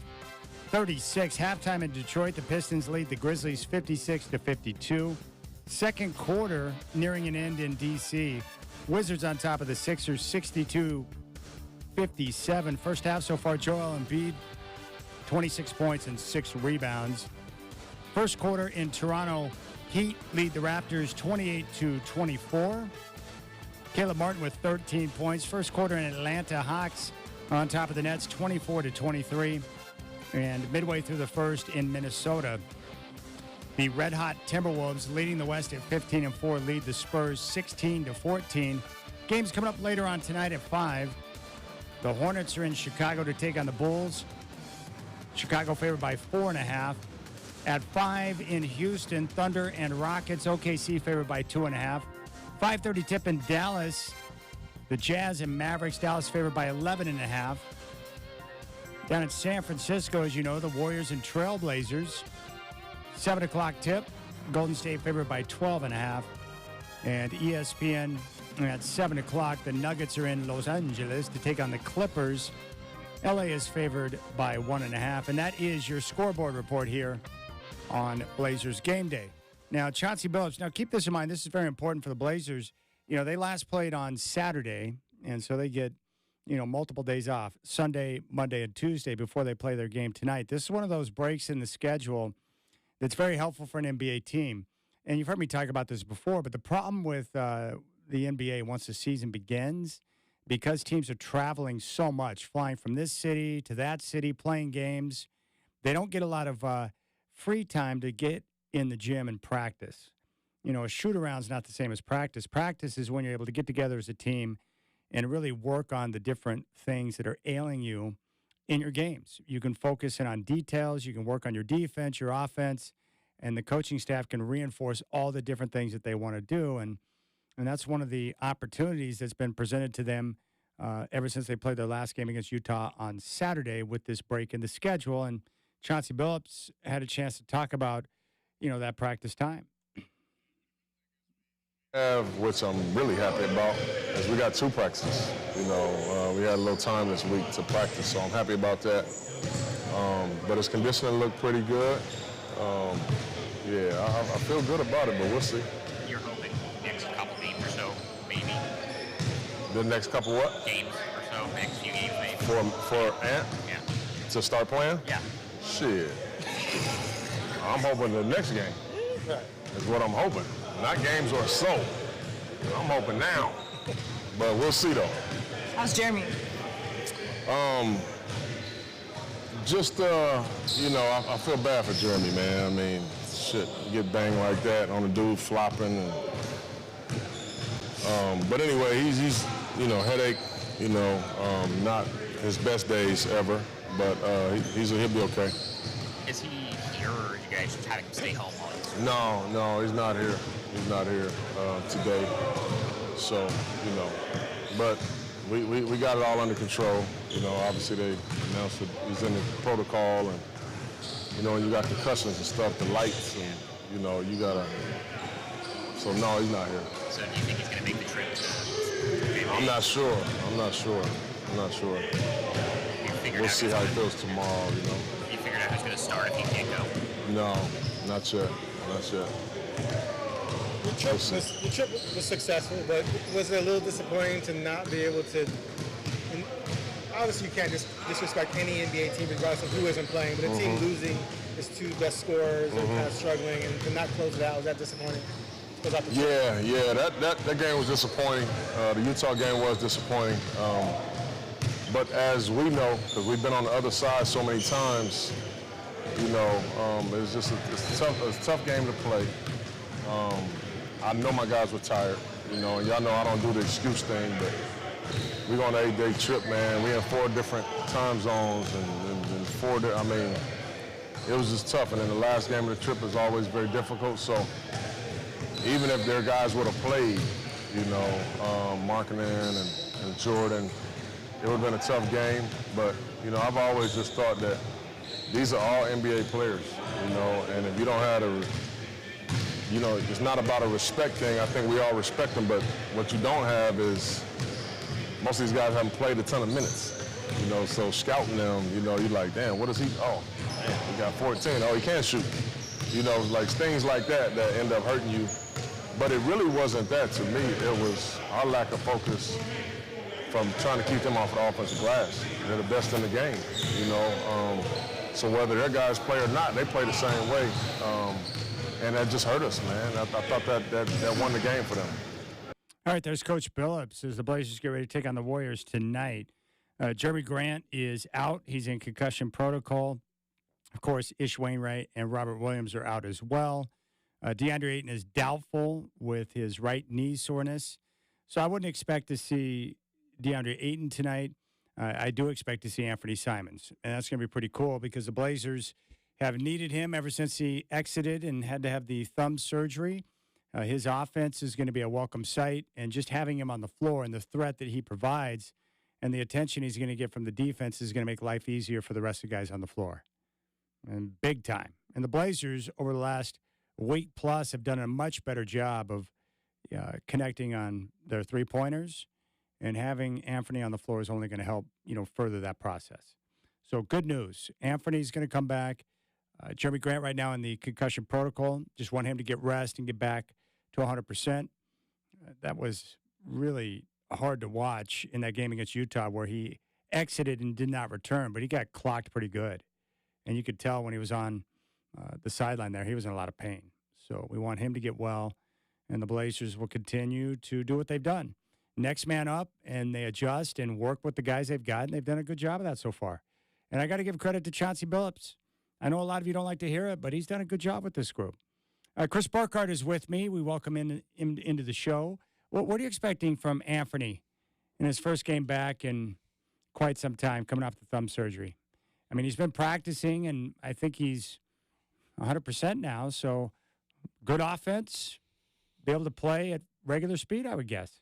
I would assume so. I think it's going to be interesting just because you're going to be put in those game situations he has been put in. I mean, there's a lot of extra force and torque that has to go through that injured hand, even if it's healthy, right? You still got to get used to it. I mean, how does he react if he takes, one of those fouls? Everyone likes to hit the shooter's hand after they release the ball. How does he react there? How does it affect his ball handling? I think that's more probably concerning than the shot in the long run. And then, he's probably going to look rusty. I mean, he's missed a significant amount of time. To me, what's more important is what happens to the rotation. Yeah. I think what they're going to do there, start Anthony and Shaedon Sharpe. I think that's what it's going to be. And with Malcolm Brogdon and Scoot Henderson coming off the bench. That's my anticipation. That's what I think is going to happen tonight. Ant, Shaedon in the backcourt. And then tonight, because they're not going to have Ayton in the game and you're playing the Warriors, at that point, I think we could see, obviously, Kamara, probably Duop Reef. Wouldn't you imagine? Yeah, Duop Reef for sure. Maybe some small ball Jabari Walker because he can play that a little bit when you need to. But I think this would benefit from, smaller lineups. Throw Tamani out there. Maybe you can get Matisse in at the 4 and just run small and beat him with a little bit of speed and athleticism. I mean, if there's one team you're going to go small against, this is the right team to do it. The Warriors. Without question, right? Yeah. It's a good thing you're not playing Cleveland tonight. That'd be an issue. Yeah, it might be. Absolutely. So as big as Cleveland is, the Warriors are on the opposite end of the spectrum. But that's what I expect. Ant and Shaedon, what do you think we're going to see with the starting lineup tonight? I think when you talk about Ant getting back, I think that's logical, right? But I also don't know if I like it because wasn't Ant supposed to be your 2 and Scoot's supposed to be your 1? And like I don't know. To me, it just answers more questions. Like, how do you run your rotation then? Because Malcolm has been playing mostly point guard because he's more of a point guard than a shooting guard. So where does Scoot land in that? Because he's more of a point guard than a shooting guard. So I'd almost rather just roll Brogdon out there and continue to let your point guards play point guards, your shooting guards play shooting guard. Just because Ant can play the 1 doesn't mean he should play the 1. The real mess in all of this is the fact that Shaedon Sharpe has gotten a chance to start and proven that he absolutely needs to continue starting. I can't take him off the floor. And has looked really good, yeah. Yeah. But maybe today's the kind of day where you put Ant and Malcolm in that lineup and let Shea hit the 3, because maybe you're going to go a little bit smaller and mix it up a little bit. But I don't know. Regardless, it's going to be nice to see Ant back. Well, what I think they're going to do and what I would do are two different things. I think tonight it's going to be Ant and Shaden in the backcourt. What I would do is I would continue to start Scoot regardless. I want Scoot on the floor. I would start Scoot and Ant and Shaden. I'd have all three of those guys on the floor. You got to have Ant out there. I would start Scoot, Ant, and put Shaden out there at the 3. And that's how I would do it. Because I want both those guys to get minutes. Yeah, that's the fun lineup, too. And I don't know. At this point, too, mix it up. See if you can get the offense going, because the offense is lackluster. The defense has been good, but you need some offensive spark. Yeah, that's true. Defense has been good. Number 11 right now in defensive rating. They've been top 10 most of the year, which has been nice. The cool thing about Brogdon, he's so crafty as a vet. He's comfortable. You need me to start? I can do that. Or you need me to come off the bench? I can do that. He can do anything. He's like a jack of all trades type of player. He's comfortable in any role. There aren't too many guys like that who are willing to embrace any role and be comfortable in it. Yeah, and be good at it too, right? Like, it's one thing to embrace it, but it's another to be good at those roles. And I think he's good, whether he's a starter, a bench guy, the mentor type. Like, he's very good at everything he can do. He is. I'm impressed. All right, we'll keep things rolling here on game day. Blazers and Warriors coming up at 7. Curtis Long standing by. He'll have your Trailblazer pregame show at 6. I hope you're enjoying the atmospheric river or whatever they call that thing. What a mess it's been the last couple of days with the rain. All right, Blazers, Warriors at 7. Chad Doing and Chris Burkhardt here with you on 620 Rip City Radio.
All right, I've mentioned that I'm pleased with what I'm seeing from Chauncey Billups and the development of this team so far this year in terms of how they're playing, especially on the defensive side of the ball, and with the development of the youngsters. Scoot Henderson's making some strides, and we've seen the remarkable play with the way Tamani Kamara is turning heads, and, of course, Shaden Sharp, who has really capitalized on his opportunity to start with the injuries we've seen to Anthony Simons early in the season. But Jason Quick has a couple of ideas on how maybe Coach Billups has been able to bring guys together to where we've seen this camaraderie and teamwork and the way guys are willing to compete out there on the floor. Here are a couple of excerpts from his latest piece in The Athletic, and this is in regards to some of the team bonding situations the Blazers have been in, some of their team meals and the way they get together. Quote, and this is Coach Billups speaking to Jason in his piece. The first time we did it, guys ate and then started leaving. And I'm always on them about being on their phones. And that night, I remember going around and teasing different guys. If you're going to be on your phone, you might as well have stayed in your room. I mean, what are we doing here? But in Cleveland, Billups noticed more interaction. There was laughing, debates, and after the meal, one table broke out into a card game. It was snowing outside. The guys were staying longer. It was great. It became a fun thing, according to Billups. And he went on to say, Scoot Henderson was building a Lego set with a child. Kamara was eating with an elderly gentleman, having a conversation. Thibault was talking smack with a child as they played Jenga. I went to Scoot and told him, don't ever not be the guy that you are today. No matter how high you go in this league, never stop being you. And then I looked at Tease, and he was competing so hard with these two little kids, all of them talking stuff to each other, trying to win, and Tamani, and he was just sitting there with this elderly person, and they're having this conversation. And I just love that. But also, to mold a team into one takes a leader and one that has everyone's respect. And Quick says the Blazers say that they have that in Billups. So, I think, I mentioned my key. I think for Billups, when he first came in, he was hired by Neil Olshey, who is no longer here. And then, Joe Cronin took over. So there's been a regime change. But when he took over the team, it was a veteran-laden team led by one superstar in Damian Lillard. And I think for a new head coach, I don't care who you are, even for Chauncey Billups, when you come into a situation where you're taking over a team and you have no experience and you've got one dominant player on that team, I think it's really hard to come in and demand certain things from different players because you don't want to rock the boat, especially in your first NBA coaching job. So I think it's kind of a delicate balance with what you're trying to accomplish. But now, after a couple of years, Chauncey Billups with the 2 tank seasons, I don't think you can fairly evaluate a coach when a team is trying to lose games to improve, draft position. How can you? Guys are being shut down. Guys are sitting because of injuries. And you're playing a bunch of youngsters who would not be playing in NBA games unless you were trying to close out the season to improve draft position. So how can you fairly evaluate a coach? I think a lot of fans got frustrated with that because they look at the team, they don't see the production, and so it's naturally very easy for us to point the finger at the coach and say, what's up with this guy? What's he doing? He has no experience. What does he know? And so I get that. But I think for Billups now, Dame's out, and you have a roster that's composed primarily of younger players. Now, you have a couple of vets in Jeremy Grant and Malcolm Brogdon, but they both respect their coach in Chauncey Billups. But then you've got these youngsters. And I think for Coach Billups or any coach in this type of situation, now that you've got a younger roster and you don't have that dominant, star power force in the locker room, I think it's much easier for the coach to start to impose his will on the team in terms of what he's looking for, the style of play that he's looking for, the type of execution he expects on both ends of the floor. I think that's what happens. And I think for Coach Billups, it's much easier for him now to go into the locker room and tell each and every guy what he expects and what he wants them to do. And it can be very demanding. It's hard to do that with a guy that's established as a superstar 10 years in and has played for one coach in their career.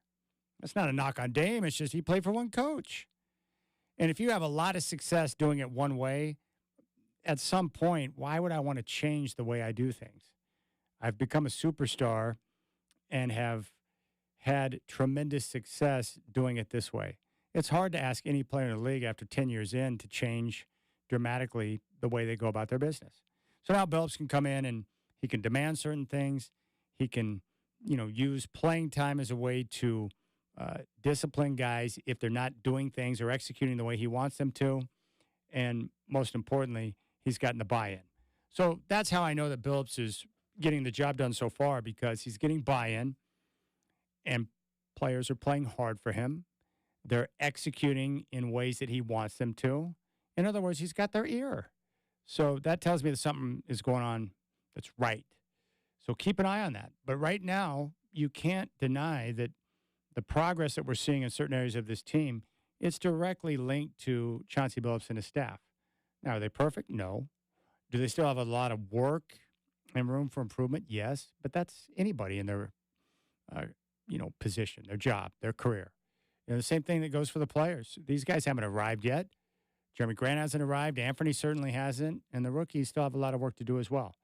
But I look at a team, and when they play hard, and especially on the defensive end, you got guys buying in and they're committed and they're getting after it. That tells me that they respect their coach and he's got their ear. And I would say for me, up until this point, what are they, 19 games in? So we're like a quarter of the way through the season. The defensive improvement has been the biggest surprise and the most pleasant surprise, and totally unexpected. I didn't expect the Blazers to win a lot of games this year, and they haven't thus far. But I knew that that wasn't the main mission or focus of this season. But I did not expect the turnaround defensively that we've had right out of the gate. That's been somewhat surprising. Now, we're a quarter of the way through the season, so it doesn't mean the defense will continue. It doesn't mean they're going to continue to be a brutal offensive team. But we have a long enough sample size to know that, hey, this team's got the makings of a much better defensive team. I'm anxious to see how it continues throughout the course of the year, but I can tell you right now, this is a good defensive team. And they execute, they work hard, and they communicate, and they're getting better on that end of the floor. I don't worry too much about the offense because they're going to make more shots when they get better offensive players on the floor. When they finally have their full cast of characters with Ant and Ayton and Jeremy Grant, Scoot, Malcolm, they're going to be a better offensive team. They won't be the best because they don't have that type of talent, but they'll make more shots. They're going to shoot a better percentage. I had a conversation the other night with Casey Holdaw, and he made a good point. We always think of regression to the mean going in one direction. You get teams that start out the season, the first, 10 to 15 games, they're on fire from three, maybe shooting 40%. Well, it's safe to say, based on track record, you can look at that and say, at some point, there's going to be a regression to the mean.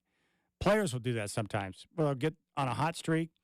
They'll lead the NBA in scoring for a 2-week stretch, and then you have the regression to the mean where they start to drop back into more of the player that we've seen over the long, period of time. Well, it goes the other direction, too. The Blazers opened up the year dead last in the NBA in three-point shooting. And for most of the year, 30% from three. That's not a good number. That's last in the NBA.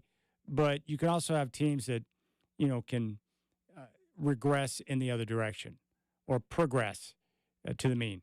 Meaning, we know that the Blazers may not be the best three-point shooting team in the NBA, but they're not going to continue to shoot 30% from downtown over the course of the full season. So they'll get better offensively, but, the biggest thing for me is defense. Buy-in, commitment, and guys just getting after it on that end of the floor. I love it because we haven't seen it in a long time. I love seeing teams get after it and grind and force teams into frustrating situations because they're willing to get after it. That's why I love Tamani Kamara so much. The two guys over the last couple of weeks I've seen that have been crazy. Matisse Thybulle just going all out defensively, just flying around and being a freak, which is great. Now, he's careless with the basketball, and his turnovers at times are maddening. Like that behind-the-back pass, we've seen a couple of mistakes late in games with the turnovers. Whatever. His defense and his aggressiveness has been terrific. That one was so maddening, though. Like, what are you doing, the behind-the-back pass? It was careless and off. I was like, what are you doing, Tease? And he's not a dumb guy. Like, Tease is a smart, big-time thinker. I just couldn't believe the careless nature of that behind-the-back pass. It was just something. That's something my doofy butt would do in a rec league game. It was awful. It was really careless. Yeah. The look on Chauncey's face was classic. Crunch time and everything. Oh. And then he followed that up with a turnover on an inbounds pass. Yeah. Oh, my gosh. It's like when you see that, you're like, oh, okay. Good thing that Tease is a great defender and one of the best defenders in the league, because those type of turnovers and that type of offensive play will get you benched. Good gracious. It's like... What are you, Magic? It's like Al-Farouq Aminu all over again. Dude. Aminu, and what I hate about Aminu is like he's one of the nicest guys ever. He was great. Good dude. He's always just loved the... Yeah, and whatever the case might be, like, and he would always say whatever the case might be in like the weirdest situation, like, yeah, I took a 3 and I missed it, or whatever the case might be. Like, what? No, the case is you missed the 3. He would do things sometimes that would leave you scratching your head, but I still believe that he's one of Olshay's best signings, because for what they got out of him production-wise, for the price they paid for him, he was an absolute bargain. If you're a bargain basement shopper, he was terrific. They didn't pay much for him, but he gave him maximum production, big minutes and production at the 4. He just wasn't a great shooter, and teams knew that, and they'd leave him wide open. That's all. But he would work defensively. He was usable on that side of the floor. But, yeah, come on, Tease, the behind-the-back passes. Oh, it's killing me already. What are you, Magic Johnson? What are you, Meadowlark Lemon? Booyah! Gosh. Do you think Tease even knew, like, as soon as he did it, like, oh, crap, shouldn't have done that? Yeah. But he's got that Mo Harkless smile, though, so it's hard to be mad at him.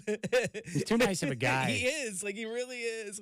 Like, he's the guy who makes that mistake and, like, walks up, oh, my bad.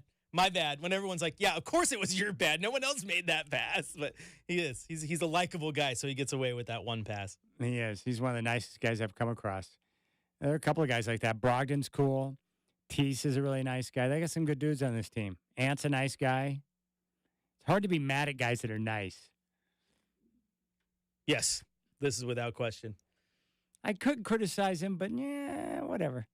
But yeah, that's one of those places I'm like, what? Did he just do that? What are you doing, man? Why the behind-the-back pass? Crazy. So that's where we're at. The Blazers are competing. I mean, what are you seeing from the guys? Does it look like a team that's responding to Chauncey Billups?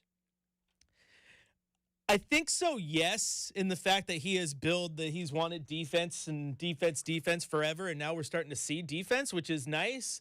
I also want to know, though, how much of that is just the fact that you got some young guys responding to getting playing time, right, and being put into situations that they aren't used to being in and taking advantage of that. That helps, too.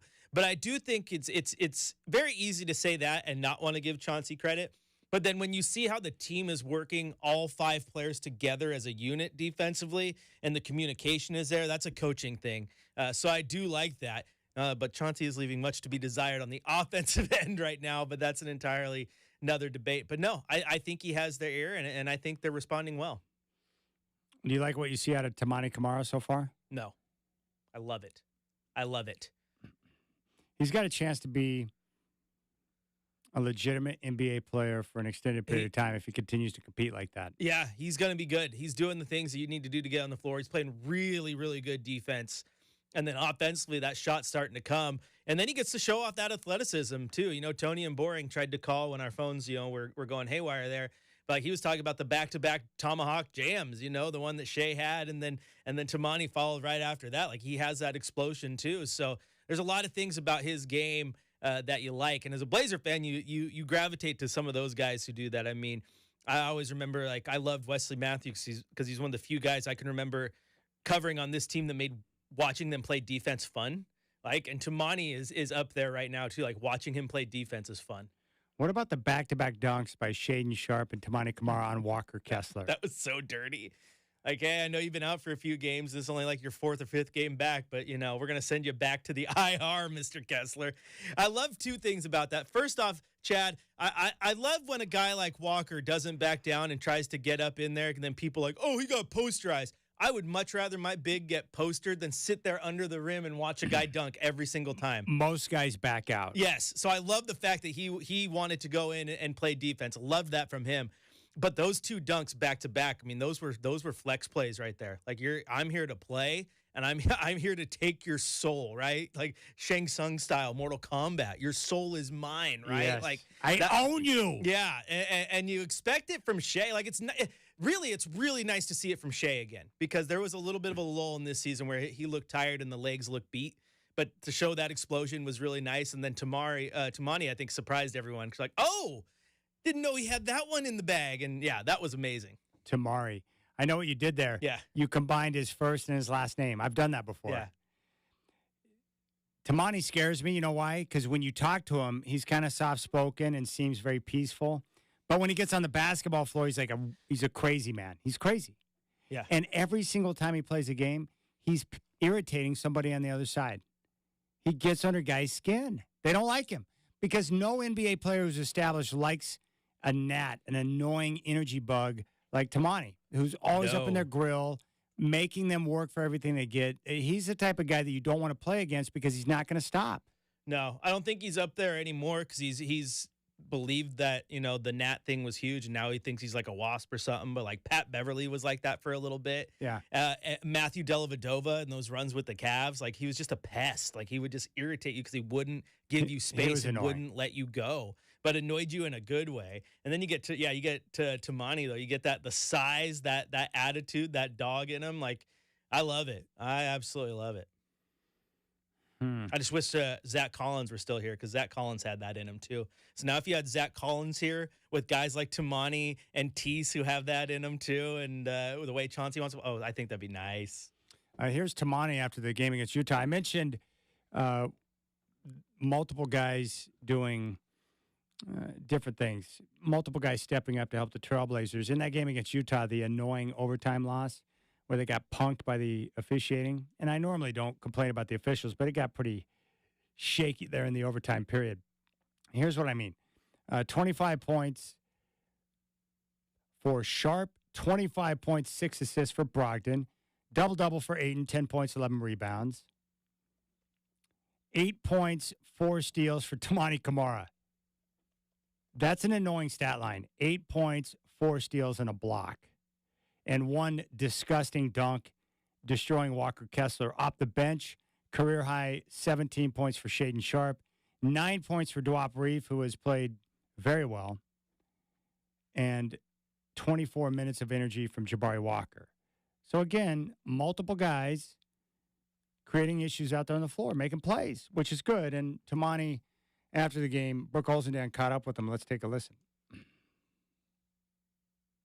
Tamani, you guys battled back. Obviously, it got to overtime. How frustrating was it to lose in that manner after you guys down 16 at one point? I think very frustrating. I mean, we've been playing good on this whole trip. I think we had a lot of up and downs throughout the season, but I feel like we kind of finding our rhythm right now. And we really needed this game just because we played them so many times already, and just a good way to end the trip. So yeah, it means a lot to us. It wouldn't mean a lot to us to win this game, but it's a game of basketball, and they made runs, we made runs, and yeah, I mean we fought, and then yeah, it just come down to the end. There's a winner, there's a loser, and sadly they made more plays than we did. So. Said you guys fought. What were you guys saying to each other down the stretch? Just try to stay poised, try to trust the game plan, trust each other, and rebound. They're a really big team. They're doing a great job of going offensive rebound, and yeah, we just got to be more locked in on small details like that, and just on every game. So yeah. I know you would have preferred the win, and this would be a more fun question had you gotten the win, but I mean that jam that was unreal after Shaedon's. Can you take us through that? Yeah, I mean Shea started the trend. He just went up, so that hyped me up, and then I saw the clear lane, and I just. I got to do what I got to do when you got a great shot blocker like Kessler. I had to go up strong and stuff like that. And also your huge block. Who's talking to you? And then that block that obviously got you guys to overtime. Yeah, I mean, it's what basketball is, trying to make as many winning plays as possible, trying to play hard as much as we can and try to put ourselves in the best situation possible. But, yeah, it was obviously not enough to win the game, but yeah, on to the next. That's all we can do right now. Overall, how do you feel about this road trip? I think we did a great job. Like I said, I feel like we kind of starting to find ourselves and try to finally starting to feel comfortable with each other. And I think it's just up from here. And yeah, just very excited for what's coming up. That's pretty awesome. Tamani was being very kind in discussing Walker Kessler, and you heard his teammates pipe up. You dunked on his ass. Killed him. They absolutely just murdered Walker Kessler. They turned him into a prison movie. That's what happened, honestly. When you saw it, it's like, oh, my goodness, what's going on there? Poor Walker Kessler. That's one of those plays where you almost feel sorry for the guy because he gets just destroyed. Destroyed. It's crazy. Absolutely crazy. 503-248-0620. I did have Mr. Comanche reach out. His daughter, Taylin, has to play the violin at a school concert tonight. She's a big Blazer fan, and so she's upset that she's missing part of game day with me because she has to play in this concert, and I think she may have sent me a message. Chad, show me your blazer. Nice work, Taylin. I appreciate that. I'll tell you what, parents, I went to one last night. We should be compensated for having to sit through a 5th and 6th grade band concert before we get to our own kids' concert. It's brutal. My daughter gives me the lowdown. How's the concert looking tonight, honey?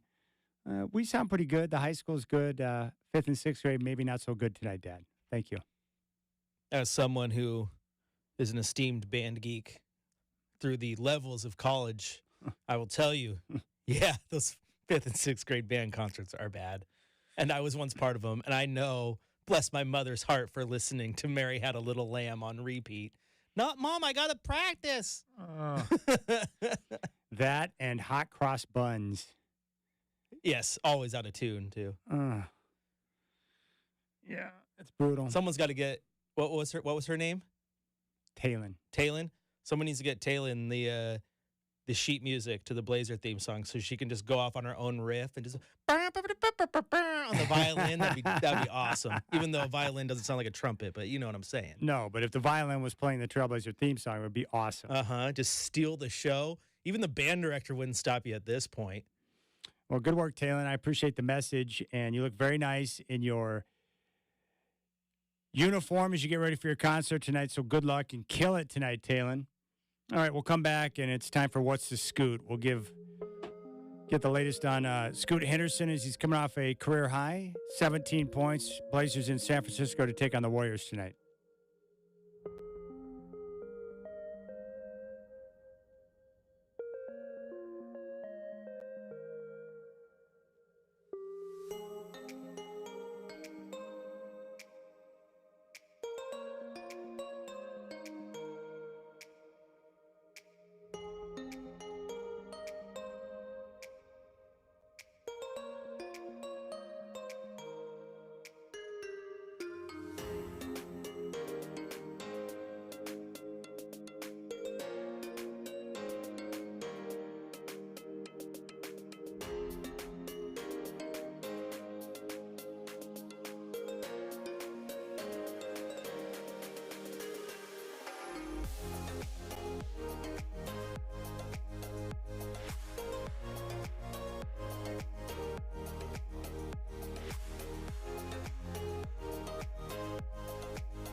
All right, Scoot Henderson, in his last performance, the game in Utah Saturday against the Jazz, had a career-high 17 points. Here's what's going on with Scoot right now, and this is terrific. He's making strides game to game.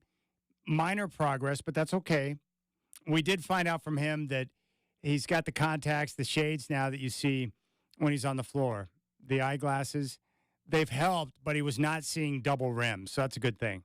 But for Scoot, the key is right now is just continue to work and pay attention to all the details from the coaches and his teammates so he can continue to make improvements. What I like about Scoot is his confidence level. He's not waning in confidence. He's not frustrated with the way this season has begun. He just continues to work. And I think it helps to have a guy like Chauncey Billups who's played the position, understands what needs to be done, to be in his ear and continue to give him encouragement.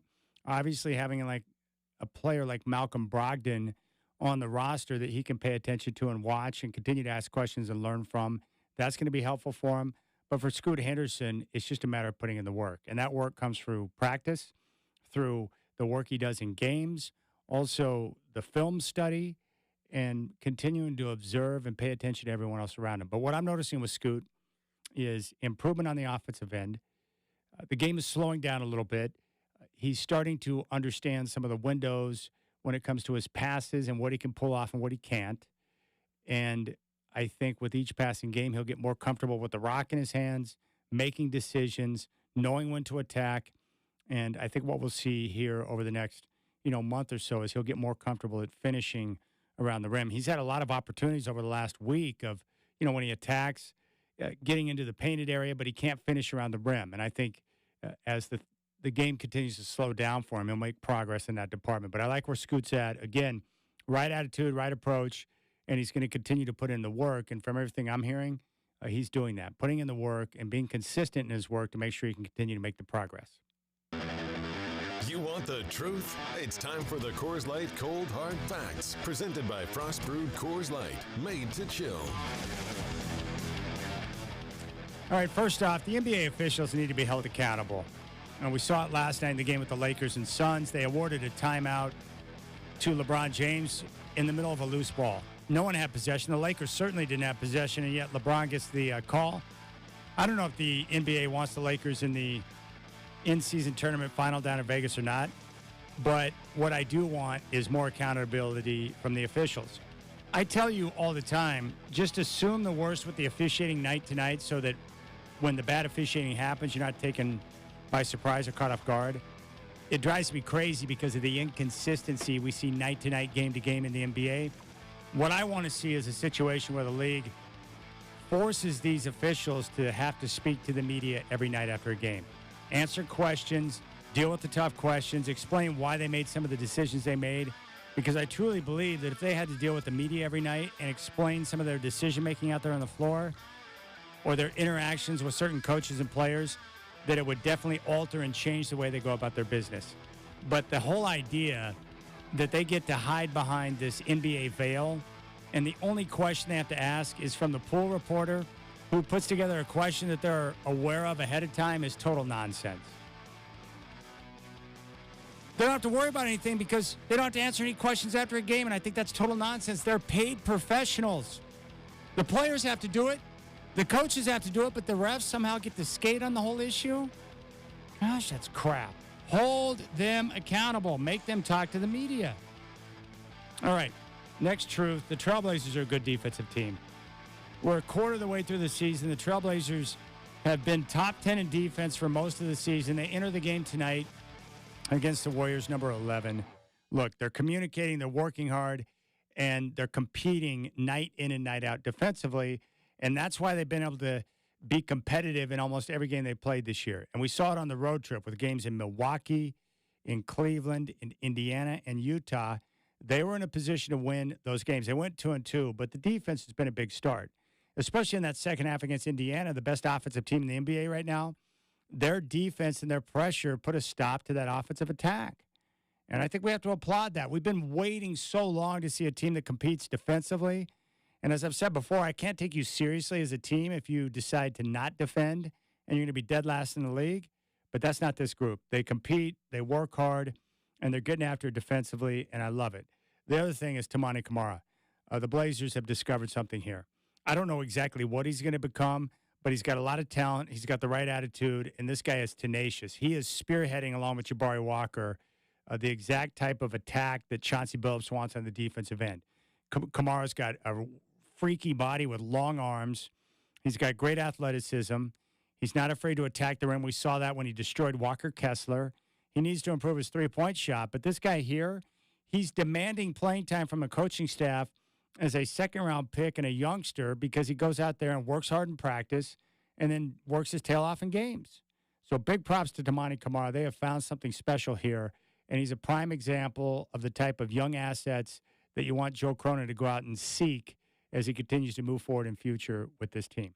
All right, we'll come back, and Chris and I will give you our keys to the game tonight. Blazers and Warriors coming up from San Francisco. Tip-offs at 7. Curtis Long, the principal, has got your Trailblazers pregame show coming up at 6.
It's time for Chad Doing's Keys to the Game, brought to you by Gresham Toyota. At Gresham Toyota, we stand behind our commitment to have the best Toyota pricing in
doesn't.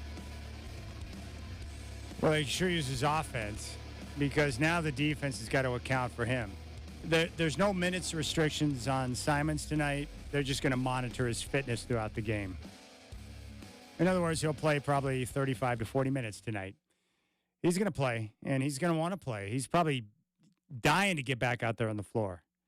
Well, the good thing with this particular injury, right? It's not one that you have to ease back into for fear of re-injuring it, right? It's not like Scoot coming back from the bad ankle. It's not like coming back from a bruised knee. It's not like C.J. McCollum recently coming back from a collapsed lung. Like, no, this is one, it's like it was your hands. So you still got to do all your cardio, all your things that keep your body ready to go. Now it's just the hands ready to go. We can go in and play. So, yeah, he should get his full complement of minutes. All right. There you go. Wap Reef. At least they got some guys out there that can score now. Simons can shoot the three. Reef has proven to be a three-point shooter. And Shaden Sharp. So there you go. My keys for the game tonight.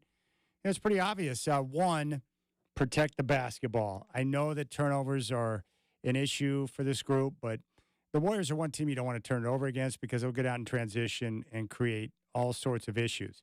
What has Billups said? He hates the live ball turnovers. In other words, he doesn't want to see Tease throwing behind-the-back passes carelessly. Live ball turnovers are bad because it allows the other team to get out in transition, and it's hard for the Blazers to get back and defend in those type of spots. So protect the basketball to a certain degree, and rebounding is obviously critical. If you rebound well tonight, you can control the tempo, allow your defense to get set, but also offensively, you know this like I do with the offensive rebounding. If the Blazers can do a good job of rebounding as a team and crashing the glass, you give yourself opportunities for second chance points, which is something they're probably going to need tonight. With 3 days off, Burkhardt, this team should be well rested and have energy tonight. I expect them to get after it and play aggressively on both ends. Yeah, I know it's got to be nice for the team. I know it was nice when you're traveling. When I was traveling with them, you get a few extra days off. But I also don't like 3 days off because I was like, all right, so last time, was it really the weekend last time they played? Like how many? It's been 3 days between games. Like I thought I missed one somewhere along the line. I was really confused. All right, that's what we're looking at tonight. So it should be a lot of fun. Should be a lot of fun. No Jeremy Grant. He's in the concussion protocol. But Anthony Simons making his return. This is a great game for Blazer fan because there is no bad outcome because of owning that Golden State pick, right? If the Blazers win, they help their draft odds. If the Blazers lose, they help their draft odds. This is a win-win type game for a Blazer fan. It's a win-win situation. I keep forgetting that they've got the Warriors pick. Yeah. It'd be great if the Warriors just bottomed out. I don't want anything bad to happen to anyone, but if they were to have another unfortunate set of circumstances that allowed them to tank off the rest of the year, I'm all for it. The Blazers need good picks. They need young talent, Burkhardt. Yes, they do. But don't you think Tamani is a perfect example of a young player you get back in a deal that can turn into something special? That's the type of players they need. Oh, without a doubt. You take the risk on that. You hope it's worth it, and it's turned out to be worth it. I think even if he is close to his ceiling right now, his ceiling is still a guy who's going to get on the floor at an NBA level, and that's huge, right? However, I don't think he's close to that. I think he's going to continue to develop and find ways to, maybe become a true starter in this league, not a starter on a rebuilding team. But you got to remember, he wasn't the starter. Tease was, and he took that from him. So you love to see that, especially when it was the guys, okay, we'll take your rookie as part of this, try to move these chairs around a little bit. So, yeah, absolutely love what they've got from him and hope the best for him. I'm communicating with some of my guys that I have connections with down in the Bay Area right now. They're asking me intel on the Trailblazers right now. I just told Bonte Hill, keep an eye on Kamara. You'll like him. Yeah, he'll like him. Also, he asked, are the Blazers playing defense this year? Sure looks like it. I'm like, yeah, that's true. We know Bonte Hill. He's been on the show a few times. You and I've talked to him before. Yeah, Tamani's the type of player he likes. All right. You guys enjoy your evening. Enjoy the game. Chris and I will be back for the fifth quarter following the game. Curtis Long, my man, the principal, has got your Trailblazer pregame show coming up next.